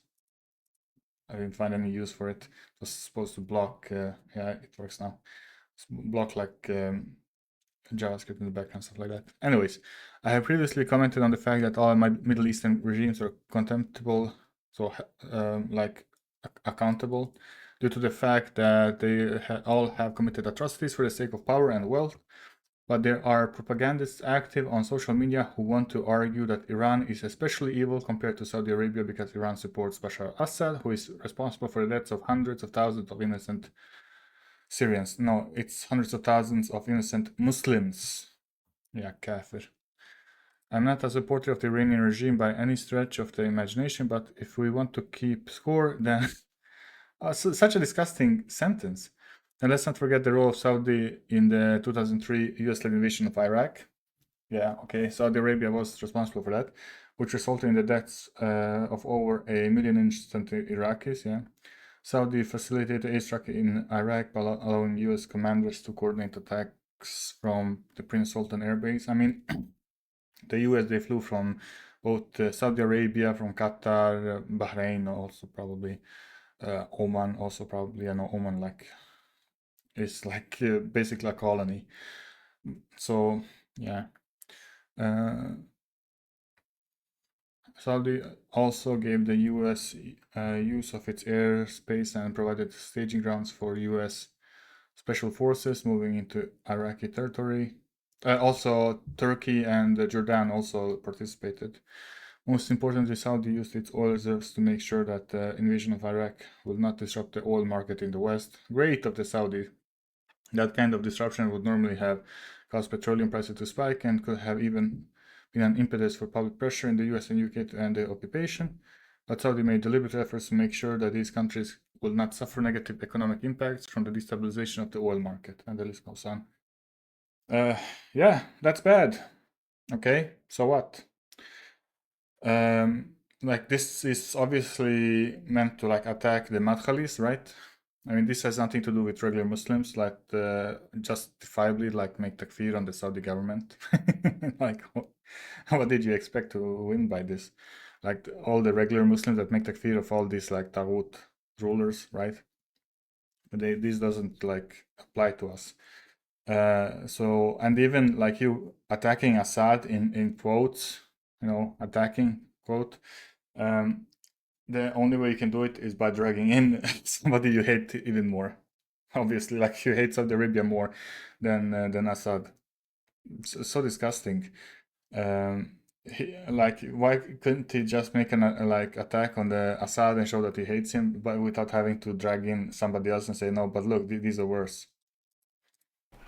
Pro-Assad forces execute dozens of civilians and sweep through rebel-held Aleppo, says UN. Sharing, this is from when? 2016. Yeah, this is when Aleppo fell to the Shia militias.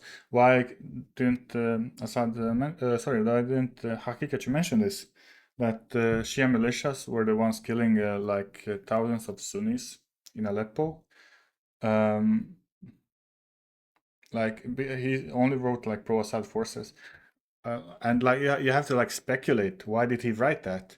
Well, if you like Google Assad's forces and then like demographic composition, you're gonna see that majority of his forces are Sunni, and that's like his cop out, right? So if a bunch of Shiites attacked him, he will say, yeah, but the ones that killed the civilians, they were Sunnis in Assad's forces because majority are Sunnis. Like these are the kinds of games he's playing. He's basically like the modern day Abdullah ibn Sabah. And like even showing this, he could have just been like gloating, right? Like, see, Aleppo fell. That's like the last major city that the rebels held. Like Idlib was so small in comparison to Aleppo. Aleppo was like larger than Damascus. It was the economical hub of the entire entire Syria. It was the industrial economical hub of Syria, and it fell to Assad forces. And everybody said like, okay, like this is over for the rebels. Like it's impossible to recover. Like how can you recover? You don't have any economy. You don't have any infrastructure. You don't even have the population. So even the fact that the rebels were able to like launch an attack and take over Syria in like a couple of days, like in a week or something, this is like all thanks to Allah, right? This was impossible from all kinds of perspectives. And Haqiqatjou just like posted this, could have been like, oh, it's over for the rebels. Okay, they lost Aleppo, they're losing everything. Like, it's time for you to reconcile with Assad. Look at the date. Let's see.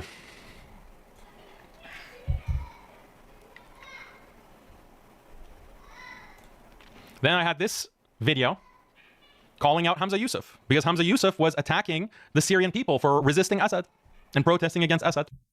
This doesn't actually mean anything. You could have just been cloud chasing. You have been attacking like Hamza Yusuf constantly, and you take like the side that is like the most populous in these attacks. Like Hamza Yusuf also, he's a kafir, so I don't give a crap about him.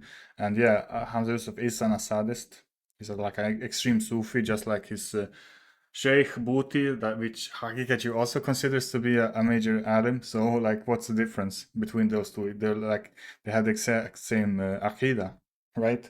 So why even point out this? Only that Hamza Yusuf is like maybe a bit more extreme, and he believes he should obey the government. He's like a Madkhali version of a Sufi, right? But Haqiqatjou is like the same. So it's like, where's that meme? There's like this funny meme.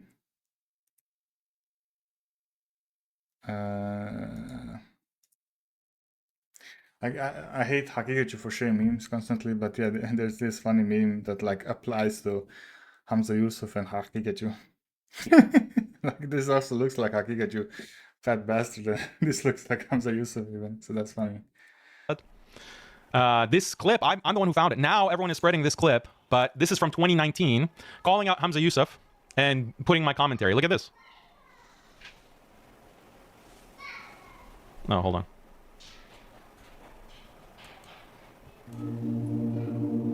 How's that revolution looking for you?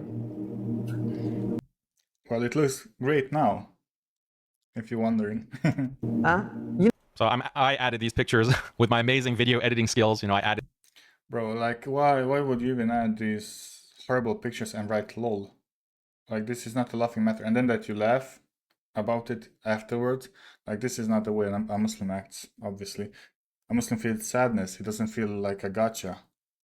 Added these pictures just to mock what he's saying. How is like? How are you mocking? You're supposed to be attacking, not supposed to be mocking. This is like exactly the way a Rafidi would act, because he doesn't care about these children crying or the people drowning trying to flee from Assad Syria. Obviously, this is an attack on you as well, Haqiqatjou, because you're the one that also says that you shouldn't be fighting. Like you said, the rebels are all Zionists, and you know what you want to say is like, don't attack Assad. Like we have to reconcile. We have to work together. That's your way of thinking, but that's also the way of Hamza Yusuf thinks, right? So I know what your point is exactly. You know what the slogan of the Syrian revolution was? Who knows what the slogan was? Huh? Sha'b Suri ma bandal. The Syrian people will not be humiliated. That was their slogan. They're all shouting it in the streets. No, that's not exactly the slogan. I mean, there have been lots of slogans. Maybe there was like one specific demonstration that this Murtad is thinking about. Now, all these poor innocent people are begging non-Muslims to let them into their countries. They're fleeing across the ocean in boats. Yeah, that's funny actually. Not from the funny perspective, but funny why he doesn't mention this Murtad. Why doesn't he say that you know, these Muslim countries aren't letting them in? Obviously, some did. Like Turkey took in like 3 million Syrian refugees, which is huge. And there was like lots of anti-refugee sentiment in Turkey, and still is. But why didn't Jordan take them in?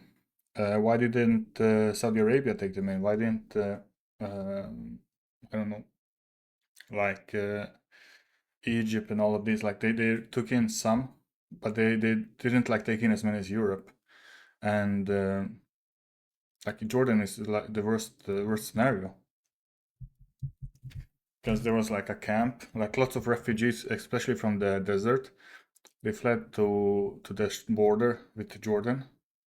So it was like, see, here's Jordan, Iraq, Syria. Lots of them fled here, and thinking like they will, enter Jordan. No, it tended to them being like stuck in the border, not even being able to leave. And like lots of people died there, like because it's in the middle of the desert. There's no food, there's no water. Jordan didn't let them in. They couldn't go back. Like Assad wanted them to like be taken back because he wanted to kill them. Obviously, many those people that returned to like Palmyra, Tadmor, and like Damascus and stuff got killed. Literally, like just killed. Disappeared in the dungeons. But this is what it looked like: a massive camp, like in the middle of the desert. People like were constantly dying from diseases and stuff. Like children were malnourished. It's basically like Gaza, right? And why didn't Jordan let them in? These so-called Muslim governments, how Muslim are they really? Allah can humiliate whomever He pleases. Man ahana sultan, ahanahu Allah. If you humiliate a ruler, God will humiliate you.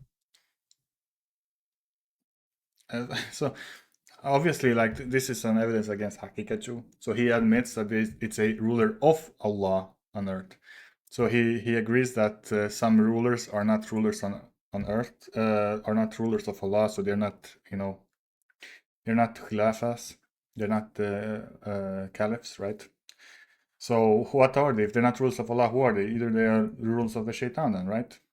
If you rule by your own desires, you don't rule by the Sharia. You rule by the desires of shaitan. Obviously, Haqiqatjou admits this. So does he make takfir on, for instance, Iran? No, he considers them Muslims, even though they're not ruling by Sharia. Not even the 12 Rafli Sharia. That's a hadith. In terms. Yeah, so he distorts the hadith. If you humiliate a ruler, God will humiliate you. Why? Because the Prophet said, "Al-mu'minu la yudhillu nafsahu." The believer does not humiliate himself. Ahmed Zarruq said, when he attacks.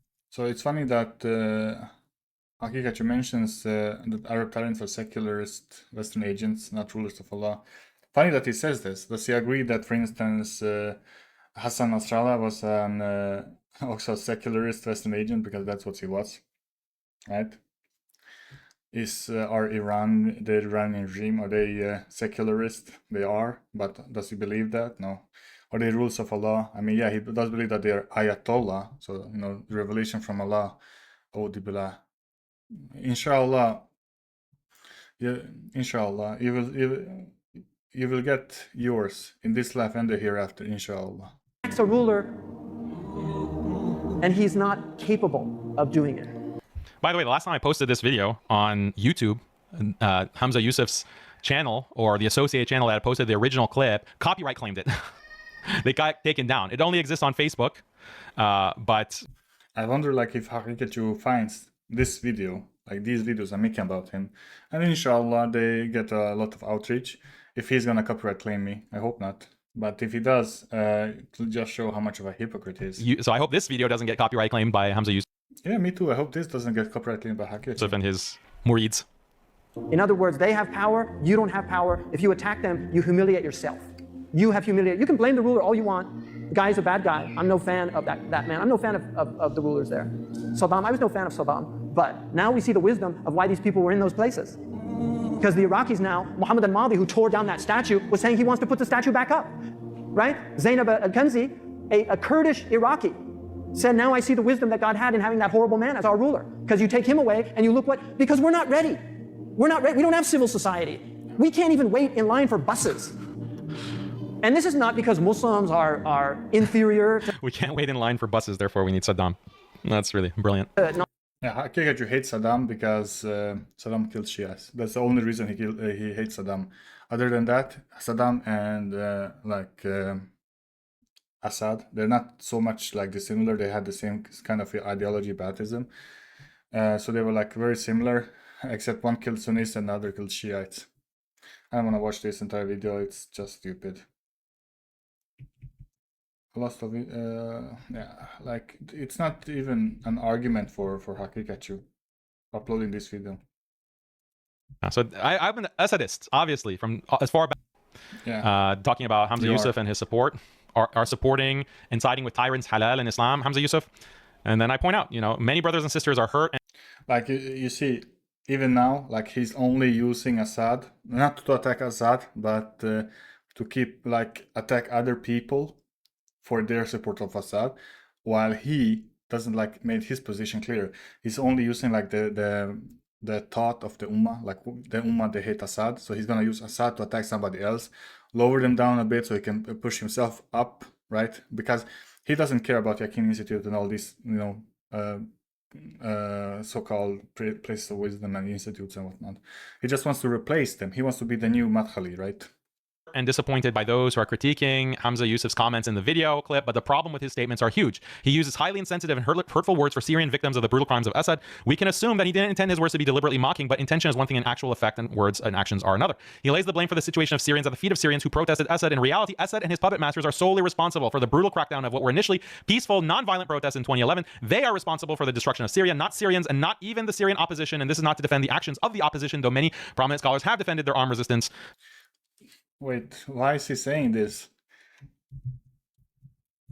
When he wrote an article, I suppose like this is from 2019, and this is from like 2022, I suppose. Syria, 11 years. I think this is the one. Yeah. Or no, this one. One of these two. Let's see. On the Syrian Revolution's 11th anniversary. I think it's this one. So like, no, it was written by Beria, the retard. And this one was written by Dr. Tumadir. Let's see. Again, his website is broken. I have obviously done something to destroy Haqiqatjou's website because I can't scroll on it. The scrolling disappears. Oh, I have no idea what I've done. But yeah, like if you have read this article, it's like full of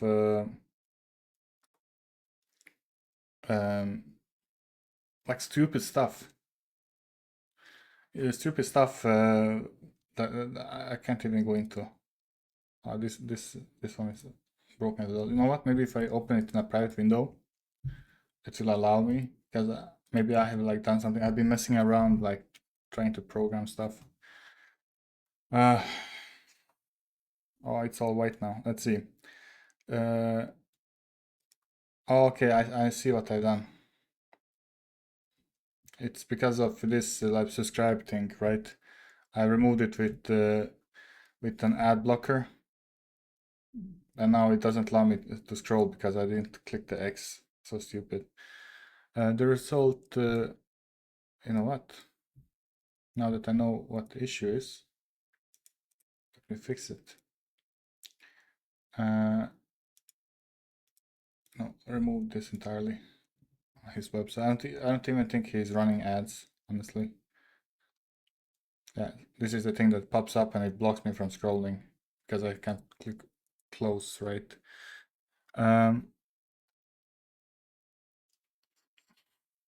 What did he write here? I remember writing something stupid. Yeah, like this entire article is like why the revolution was stupid, and even the image, like he's showing an image of a city, and you're supposed to say, oh wow, yeah, this was like terrible. There was no point to this. But this is like Ain al Arab, a city like in northern Syria destroyed by US bombing. So it has nothing to do with Assad and the revolution, honestly. So they're talking like how it started and how it ended, basically. So replacing a militant form of liberalism by a more cosmetic one, and will consider upon this for suffering the Syrian Muslims under secular dictatorship. Yeah, so it's bad. The situation became worse. Russia like came in, and that's like all there is about this article. How it didn't lead anything.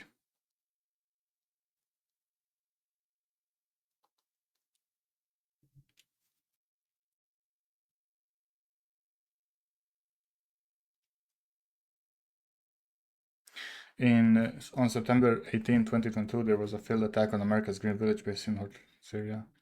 The war carries on. I mean, this is like so stupid. Like even in this article, they don't really say who the perpetrator is. They just say, "May Allah enact vengeance upon the perpetrators, help us grow in consciousness and understanding of each other, and protect the civilians of Syria." I mean, Dr. Tumadir. Mother chod. Like this doesn't even mean anything. Like, who are the perpetrators? If you look through it, like he mentions a bunch of people, like ISIS, Syrian army, probably USA, but also like FSA and stuff like that. So everybody that participated in the war is basically on dua to punish them. But a lot of people struggled, like not only like these terrorist groups and whatnot. A lot of people struggled to get rid of Assad and live by the Sharia.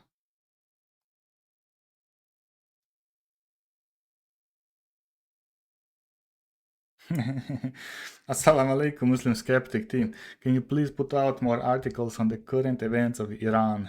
I am looking at Western news sites and I'm hearing scary talks of a feminist revolution in Iran right now. Like, I really don't care if there's a feminist revolution in Iran or not. Like, most of the women there are already feminist. If you know, like, Ibn Hussein, if you follow him on Twitter, he talks a lot about like the situation of Iran. Yeah, like this brother, he knows a lot about Iran and the Majus and the Kufar of the Shia Rafida. And like, if you want to see what a what a real Muslim Iranian has to say about the regime in Iran, the Rafida regime, you should read his works. He's on Twitter as well, if you want to follow him. It's probably like mentioned here somewhere. But like the women, I don't think he's gonna show it here, but the women are like all uncovered. So who cares? Let's not get sidetracked here. In any case, like Haqiqatjou, he's like constantly, and his stooges, like his little Dajjalic followers, they're like mentioning every time like it's about Syria, it's like everybody involved is responsible. It's not Assad with the barrel bombs and billions of tons of ammunition dropped that's flattening the cities. No, it's the Kalashnikovs and the bullets. They're the ones like blowing up entire buildings and killing like hundreds of people at once. And not to mention the gas attacks and stuff like that. Did they even like mention this? Because I know many of these resistarts claim there was never a gas attack in Ghouta and in Idlib afterwards, and it was so obviously provable. Like, you literally see them drop like canisters from helicopters, and then you see like yellow smoke come out, right? Did he mention it? Yeah, so obviously it doesn't seem like he's gonna mention it. But did he debate Apis on Judaism? I think he did. I haven't watched it. So yeah, he doesn't mention the gas attack in Ghouta on his website because he's a resistart. If he did that, it would be like the end of him amongst them. Let's see, maybe it's mentioned here. I don't want to jump the gun. And this is something like you cannot disprove it. That like say that it didn't happen. It's obvious that it happened. So they are quoting TRT World Reports, saying that there was prompted by a suspected sarin gas attack that killed 1,400 people. While the Syrian regime and Moscow seems to feign innocence, according to Arms Control Association, an investigation has shown that the Syrian regime actually has used chemical weapons that may have been provided by Russia. It's important to note that these weapons are used against civilians of Syria who are mostly Sunnis. Who wrote this? Ramzan. So it was not even written by Haqiqatjou. So he can't even claim that this is his. And this is such a massive thing. Like, because there's no sense to using gas attack weapons. You're just killing people, mostly like civilians. Children are mostly affected by this because they're so small. Audubillah. Yeah, so why hasn't Haqiqatjou talked about the gassings of Ghouta? Like, what are his beliefs on that? Does he believe it happened, or does he believe it was a Wahhabi CIA false flag? See below, he uses hadith in a highly selective and imbalanced way to suggest that any opposition to rulers leads to Allah's punishment, and furthermore, that opposition to rulers is tantamount to oppression of the self. He characterizes the rule of tyrants as wisdom, saying there is wisdom that there are tyrants like Saddam ruling with an iron fist. He ignores the undeniable historical and geopolitical reality that these tyrants have been installed over the Muslim world by Western powers to control and exploit the Ummah. He says that Muslims don't deserve civil institutions and are better suited to be ruled over by tyrants like Saddam, and he cites Iraqis who supposedly wish Saddam had never been overthrown. Of course, he completely glosses over the fact that Saddam was... No, like, as a Muslim, you can say quite clearly, Alhamdulillah, that Saddam was overthrown. He was a taghut, he was a kafir. Like, but even before, like, his death, I've seen people say stuff like he repented. Before American invasion, he started like forcing his officers to learn Islam and stuff like that. And I don't know, like, maybe he did that, maybe he didn't do that, but it would be much more logical for him, because he's a tyrant. Like, did he actually see like the light of Islam one day? He woke up and was like, you know what? Ashhadu an la ilaha illallah wa ashhadu anna Muhammadan Rasulullah. No, obviously not, right? He saw how things were going in Saudi Arabia and how easy it was like to control the people there with religion. So he wanted to exploit it, basically. Obey the ruler, you know, all the Madkhali crap. Because that's when it started, like in the 90s is when the Madkhali started like doing this, you know, preaching about you have to obey the Muslim ruler, stuff like that. So obviously he wanted to exploit this, is my understanding. And then if he did make tawbah before his death, before they hanged him or not, I don't know. I only judge him by the apparent from what I know. So what I know is that he died as a kafir. So I don't know anything else. Was overthrown by U.S. military invasion, not mass protest or revolution. So this is my record. Like, it's very consistent, right? I'm sure that you hear me on Haqiqatjou say these exact things. But this article is not from this month after the deposition of Assad. This is from 2019. I mean, yeah, but you didn't actually like say anything specific. This is an article to attack Hamza Yusuf, nothing to do with you. And like, if you think so badly of Hamza Yusuf, why do you keep calling him Sheikh? 2019. Also, go to Muslim Skeptic. And I posted this video, the 11th anniversary of Syrian Revolution, a brief look. And we talk about all the atrocities committed by Assad, about his jails, about the crimes of his father, about all of these Alawi crimes against Sunnis. Go watch this video. Should we waste the time? 11th anniversary of Syrian Revolution. It's 2 minutes. I think it's the same as the article. Let's see.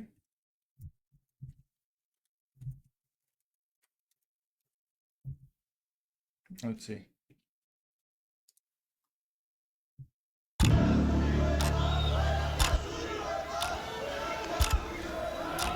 تاريخ 15/3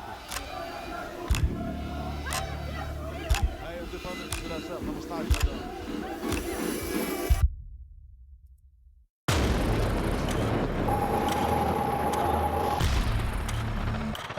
Like, okay, who was in those tanks?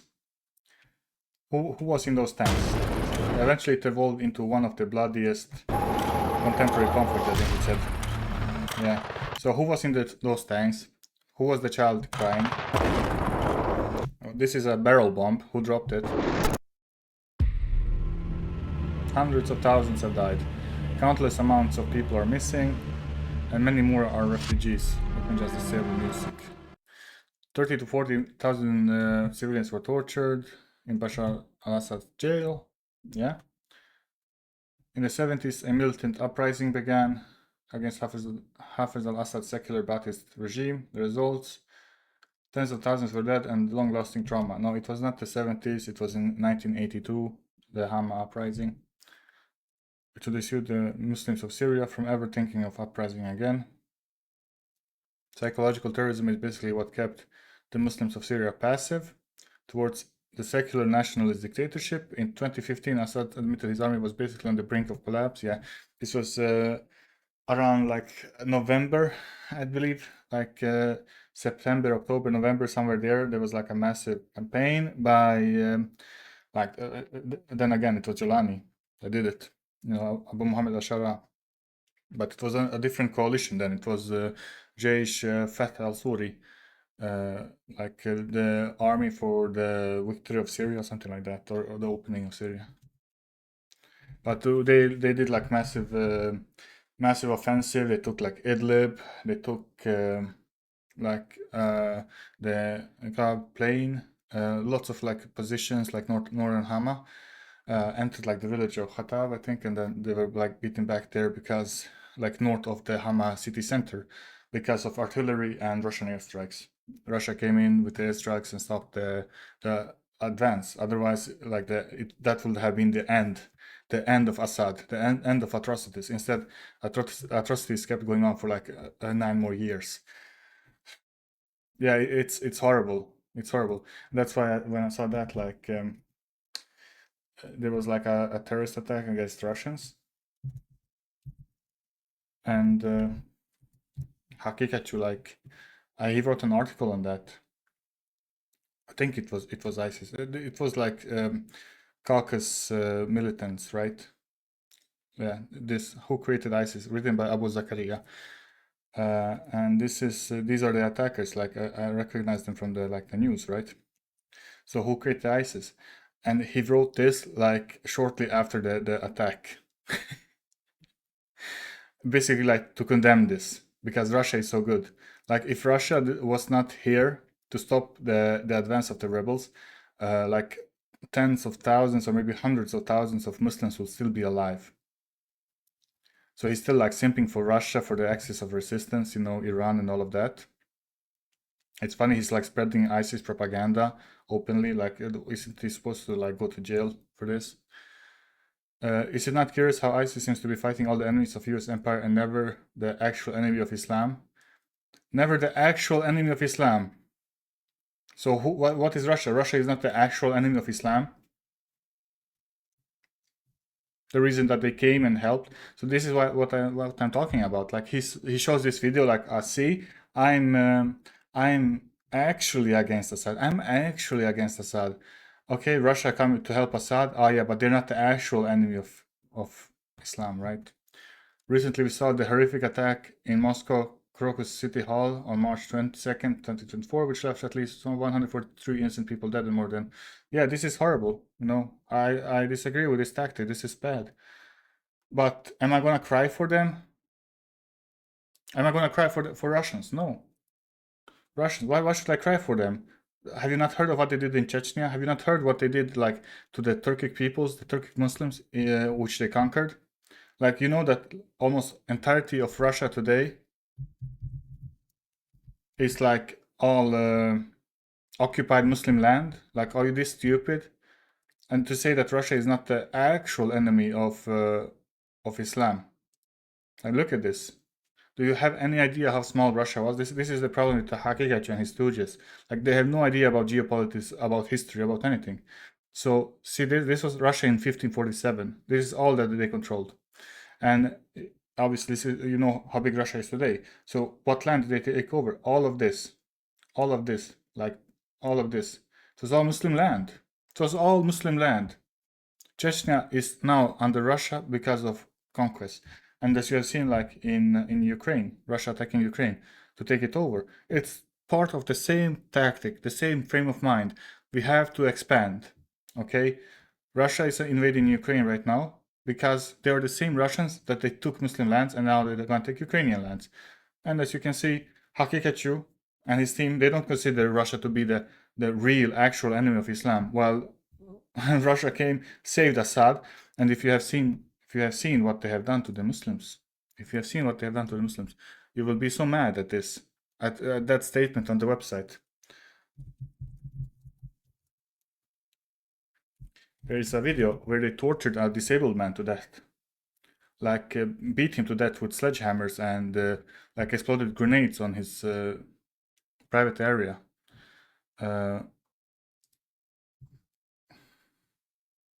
Yeah, this I think these are the Wagner mercenaries that did it. Here, they set him on fire afterwards.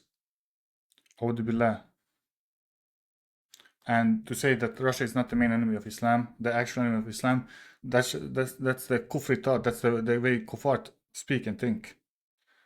No, they are the enemy of every Muslim. They're not, maybe not your enemies, but they're the enemy of every Muslim. So no, they did not support them diplomatically. They were supporting them diplomatically since the beginning. In 2015, they came in directly and started bombing the Syrian rebels and the Syrian people, the Muslims. Oh, they were. Oh, sorry. Oh, sorry. I jumped the gun a bit. Yeah, they were supporting diplomatically since the beginning, but in September 2015, the military intervention began.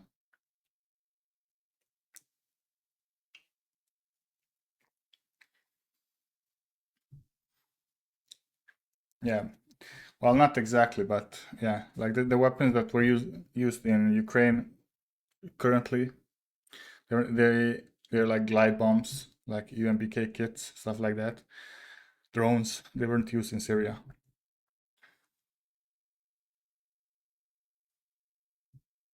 Yeah, and who's to blame? Obviously not Russia, right?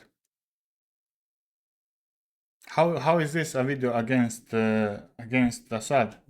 This has literally nothing to do with Assad. Yeah, Assad did bad things. Russia came in and helped him. What exactly is this supposed to be? Like, how is this in favor of you? You said that Assad did bad things. Okay, yeah, we can agree. So why are you attacking the people that are fighting him? Posted when? This was posted in 2 years ago. So where have I changed my stance? Where was I? You keep calling the rebels Zionists. Okay? Like, does it matter what kind of rebels they are? If the alternative is like Zionism or like between Zionism and 500,000 killed Muslims, which one do you choose? I an Assadist before? Still waiting for the proof. Here's another article. Putin and Assad, like father, like son. Peep the date. December 2021. Another article on MuslimSkeptic.com criticizing Assad. How are you criticizing him? You're just saying that he's doing stuff. He's doing bad stuff. That's not really critique, right? That's not really critique. I don't think that there was any critique in that article. I mean, I haven't read all of his articles. I haven't even read like 1% of them because they're so stupid. They're a waste of time. Russia and the Assad regime seem to think war etiquette doesn't apply to them. What does that even mean? Like, from which perspective? Like, secularism or Islam? Recently, both have been under fire for not declaring their chemical weapons stockpiles and preventing inspectors. Yeah. So where did you exactly attack him? So this is the same article I read, like, written by Ramzan. So you didn't even write this article. Is this the same article? 21. Another article. Yeah. Ramzan. Are you Ramzan? Otherwise you didn't really attack him. Is it attacking if you let somebody else post on your website? Just look at Assad's best friend Vladimir Putin. I mean, it's not really an attack, right?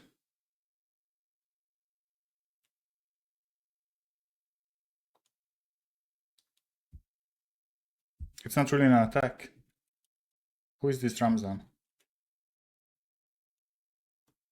It's just saying that Assad and Russia aren't letting like investigators observe like their chemical weapons stockpiles. So Ramzan is somebody who he has written 25 posts on the Muslim Skeptic website, and the last post was 2022. He was very active, like for a while. Lots of articles, like almost every week, one article. So from 2021 to 2022, oh wait, did I say 25 maybe? So yeah, from 2021 to 2022, lots of 25 articles, and mostly good articles. Like I can't really critique that article. There's like he didn't defend them or anything. Just say that yeah, it was a bit vague. Like etiquette from which perspective? Like Islam or like the secular UN war etiquette? But this person isn't even writing anymore, and I suppose that's because he realized what kind of views Haqiqatjou holds. So this can have been like the article that Haqiqatjou said, like, okay, you know what, you can't write for us anymore. On MuslimSkeptic.com criticizing Assad. Okay, where am I pro Assad ever? This article isn't written. The tragedy of Syria and our... See, this Dr. Tumadir. So it's not even written by you. So why are you even referencing it? And it's geopolitics, ISIS. It's under the category ISIS. What does Syria in general have to do with ISIS? You're so stupid, man. Our struggle to remain conscious. Once again, look at the date, 2022. Okay, cataloging the atrocities of Assad and urging Muslims, don't forget Assad. Don't forget his crimes. Yeah, not written by you though. So why are you mentioning it as it was written by you? It's on your website. But do you hold every belief on that website? Did you personally like say, okay, yeah, I agree with this, because you didn't really share this, right? Before. Look at what I say specifically. 2024. Why didn't you like say this earlier? Yeah, in 2024, you're saying that Bashar al-Assad is an Alawite. He's not a Muslim. So why didn't you make that clear earlier? About Assad. Bashar. This is like half a year before the fall of Assad, by the way. So all this time he has, from his view, you could assume that he viewed Assad as a Muslim. Assad is Alawi, which means he is not a Muslim.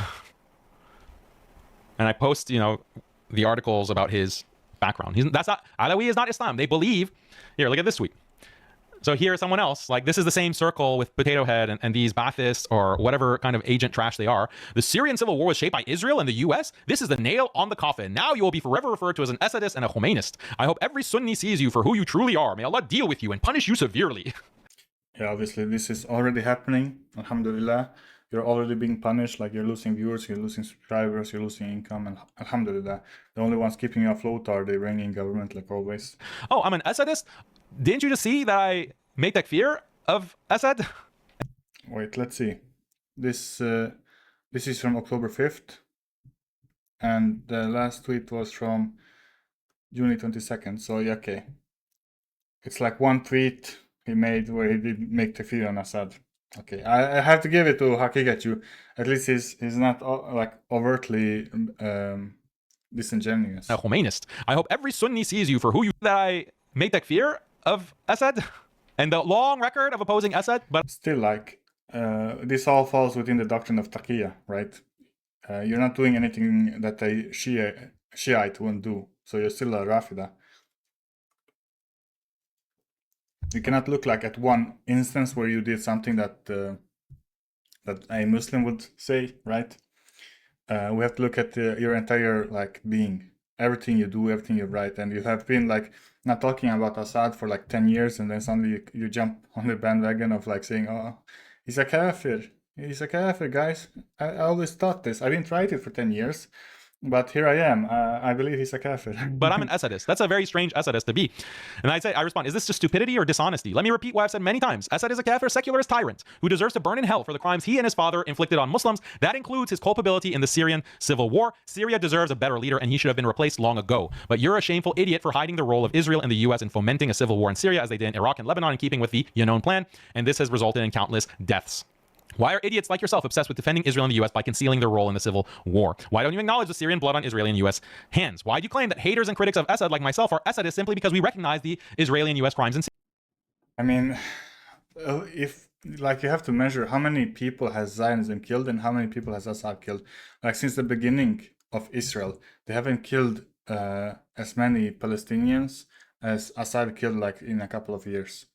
Okay, so you have to like counter that because that's what you're doing. Like if Israel is so bad, why isn't Assad worse?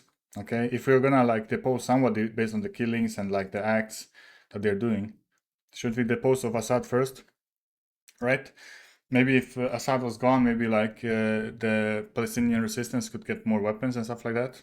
In Syria, in reality, a large portion of the social media accounts pushing this message are run by Israel and the US. They're just bots. Anyone who does not acknowledge the role of Israel and the US in spilling Syrian blood is no friend of Syrians, but rather their enemy. So when is this from? But do you acknowledge, and you don't acknowledge the spilling of Syrian Muslim blood by Iran? So why do you want us to acknowledge the spilling of Muslim blood by Iran via some nefarious way that wasn't even obvious when this video was released, because Israel wasn't bombing Syria yet, right? Only recently have they started bombing Syria and like doing invasions and stuff like that. So why are you like mentioning Israeli Zionism and stuff like that, but not Iranian Zionism? You know, the Iranian Shiite Crescent Project. Oh, October 5th. And if you don't know what that is, let me show you. If I can spell correctly, Crescent. The Shiite Crescent. So it's basically like this. It's like from Iran, Iraq, Syria, and Lebanon. So that's the Shiite Crescent, and Bahrain also. Sorry. So this is like all the places where ERGC was like operating, trying to like get you know, Shiite regimes, right? Afghanistan as well with the Hazara, Pakistan also partly, but yeah. So this is the, if you're worrying about the with the Zionism aspect of Israel, why don't you worry about the Shiite Crescent Project, which is even worse because Israel only wants this, or you know, some people say they want like from the Nile to the Euphrates, so it's like this, but the Shiite Crescent, they want to like all of this, which is like even worse, even bigger, maybe even Saudi Arabia and Yemen and all of that, like if they really get what they want. So why aren't you talking about that? That's like worse than Zionism. 5th, way before any of the recent events that have taken place. But it doesn't matter. It doesn't matter how many times you denounce Assad, you point out his atrocities. Honestly, you haven't denounced him once. Like from no real like specific, I denounce him. You have like attacked other people for not denouncing him, while you haven't denounced him either specifically. So I don't understand. Still, I don't understand what your position is. You explicitly say that he needs to be taken out, explicitly say that he needs to be tried for his atrocities, explicitly say that he has murdered hundreds of You haven't said any of this. You're just making stuff up. thousands of Syrians. It doesn't matter how many times you say that, you post that, you dedicate videos to that. Mr. Potato Head, these Baathists and these agents will keep saying, you're an Assadist, you're an Assadist, you're an Iranian Madkhali, you're... Yeah, that's literally what you are. You are an Iranian Madkhali. Like not even one article where you have said, where you have criticized Iran, called it not non-Islamic, called them, you know, a Kafir government, call them out for killing Muslims, you know, stuff like that. Yeah, Hezbollah. Have you one article about Hezbollah? I don't even wanna waste time on that. But one article where you call them out, you know, say, oh, they have been killing Muslims in Syria for 10 years. I don't think you have. You're a Majusi, you're crypto Shia, you're doing taqiyya, you're doing mut'ah. So these people just are so dishonest, like, and they should be discredited. And every Dishonest Dan, telling other people that they are dishonest. Come on, bro. time they post one of their lies, you all should be replying and saying that this is a lie. And you can say like, oh, I don't agree with Daniel on everything, but shouldn't you be honest? Like, shouldn't you not like lie like this? Don't you think you lose all credibility by lying? That's the thing that you have to keep in mind. I am consistent, alhamdulillah, I'm honest. If I'm wrong, I mean, can you really say that you are consistent? Like, you need to let other people say that you're consistent. That's like saying I'm honest. Like you cannot be give the judgment of honesty to yourself. You can say I believe I'm honest, but you're like biased, right?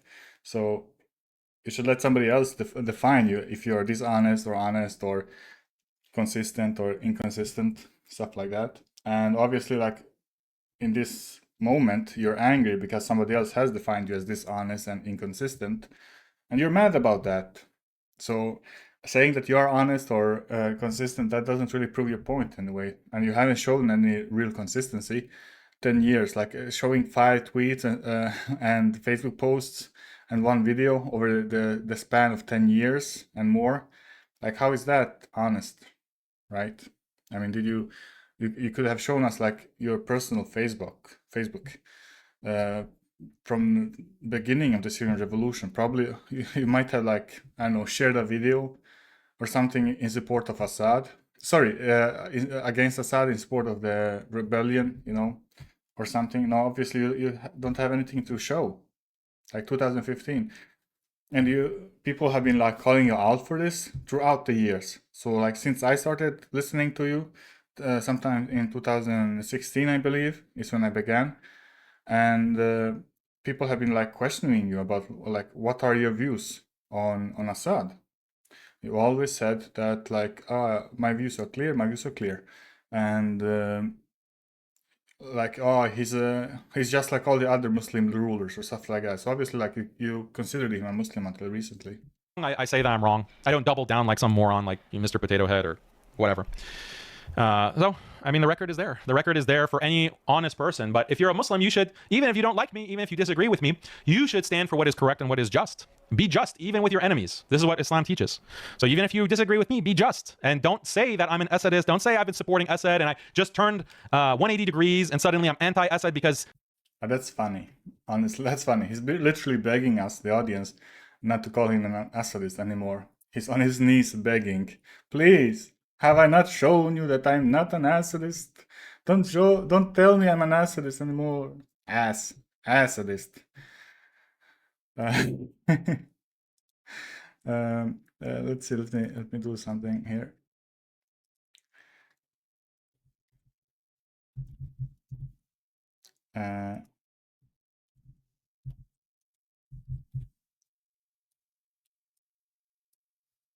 Yeah. Should I put this at the beginning of the video, I suppose? The rebels were advancing towards Damascus and they kicked out Assad. Assad had to flee. Don't say that I changed my position. I didn't change my position. I've been 100% consistent and 100% vindicated. Alhamdulillah. Yeah. How consistent was he? Like, let's see his tweets. Can I search between time periods from these accounts? Okay, let's see.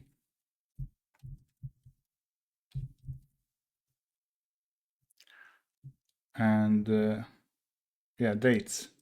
So I want December. So let's say December 1st,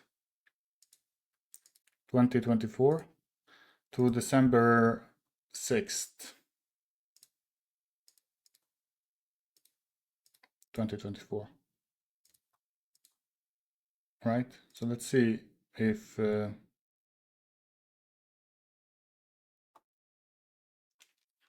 like all of his tweets during this period. Oh, sorry, maybe I should remove.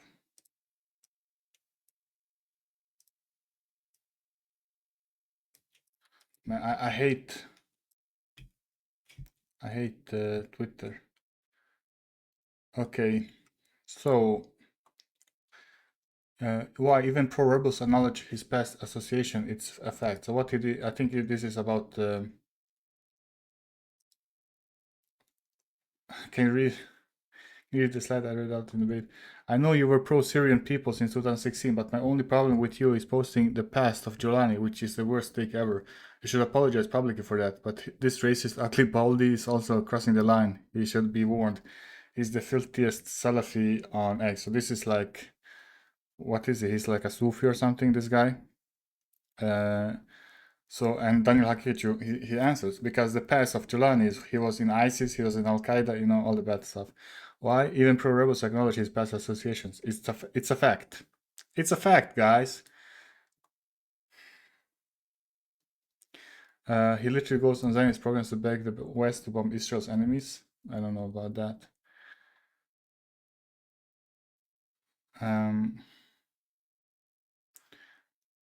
Okay, so it doesn't appear to actually have been talking about Syria. Any realistic geopolitical analysis of the Syrian political situation must openly grapple with three obvious but widely denied facts without accepting these facts. First fact, the necessity of forcefully removing Assad. So this is the article. Oh man, it's long. Yeah, so he started writing this when like the fall of Assad was near. So let's go in the beginning, like 1st of December. Yeah, he apparently didn't tweet anything, or maybe he's deleted it because there's nothing on the 1st of December. Maybe like 29th. Because, or 27th, let's say it was the 27th of November.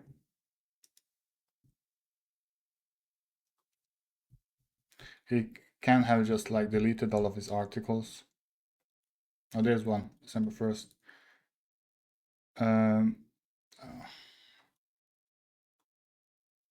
So he tweets that MBZ stands with Assad because like the leader of UAE, he's a kafir. So what?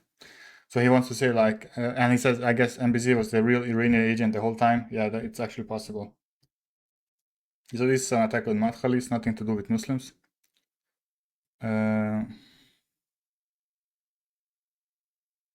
If Iranian militias had control of Syria, where were they when Aleppo was being taken over with no resistance? What does that even mean?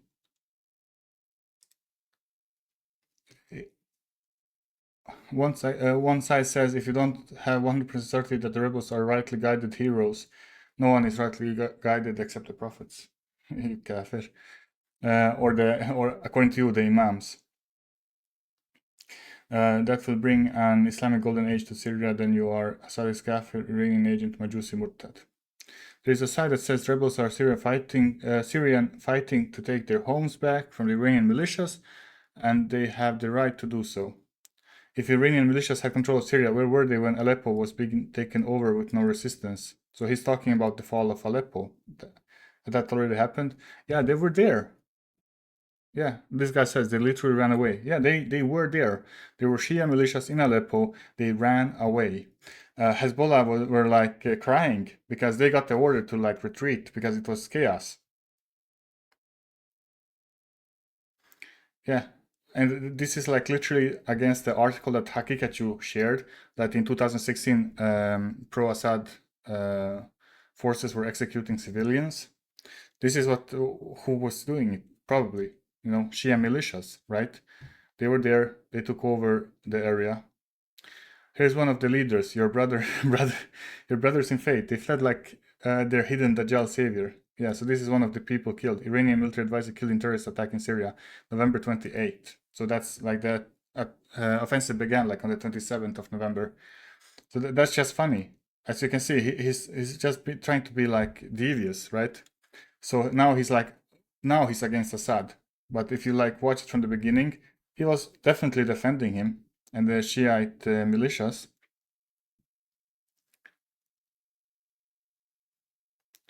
Where did I ever say no pre-modern Sunni scholars considered Shia belief that imams were better than most prophets to be kufr? He has such weird beliefs.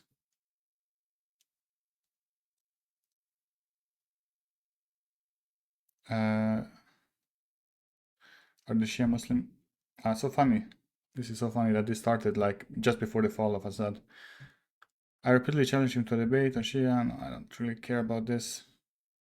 I want to see what he had said about Assad. So November 30th, like after the fall of Aleppo, right? He comes out and says, I hope Assad is captured and tried in an unbiased Islamic court. Like, why does that even matter? You yourself said he's an Alawite, right? You said that's your belief. He's an Alawite. So why does it have to be an unbiased Islamic court? Why do you have to add that in? Obviously, what's the crime of being an Alawite and killing Muslims? Being a kafir and killing Muslims? What's the crime? That's a crime. Like, what happens to you afterwards? We all know this. it might be too late for Assad to make such a decision. One more way is that Bashar should announce free and fair general elections in Syria with independent monitoring institution. Yeah, let's go back to democracy. That has always worked. Not like he will like control that too. It might be too late for Assad to make such decisions. Let's see. Yeah, it was too late for him. Alhamdulillah. Assadist and Sunni sectarian talks are competing in the replies about who hates me more. I'm glad I've united you. So disgusting. You're so disgusting. You're such a disgusting person. I hope your children grow up and they hate you. Even if they do say Assad is bad, literally fasting, they will still condemn you as an Assadist. Yeah, you haven't done that. Even like right now. You can just say, yeah, he's bad. I agree. Shut up. Don't at me. He's bad. I hate him. No, you keep like being coy about it. Yeah, I don't really wanna get into it anymore. So like the closer to the fall Assad got, the more anti-Assadist Haqiqatjou got. No, you're right. Do everything you can to get 500,000 more Syrians slaughtered because the first 500,000 was apparently not enough. Yeah, but who killed the first 500,000? You cow. You stupid cow.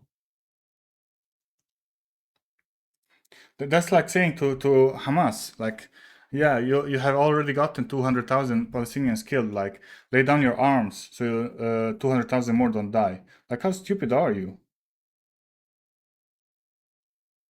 So disgusting. Like, why does all these like things he applied to the Syrian people, why doesn't he apply it to the Palestinian people? Why is it only that the Palestinian resistance is valid while everybody else is invalid?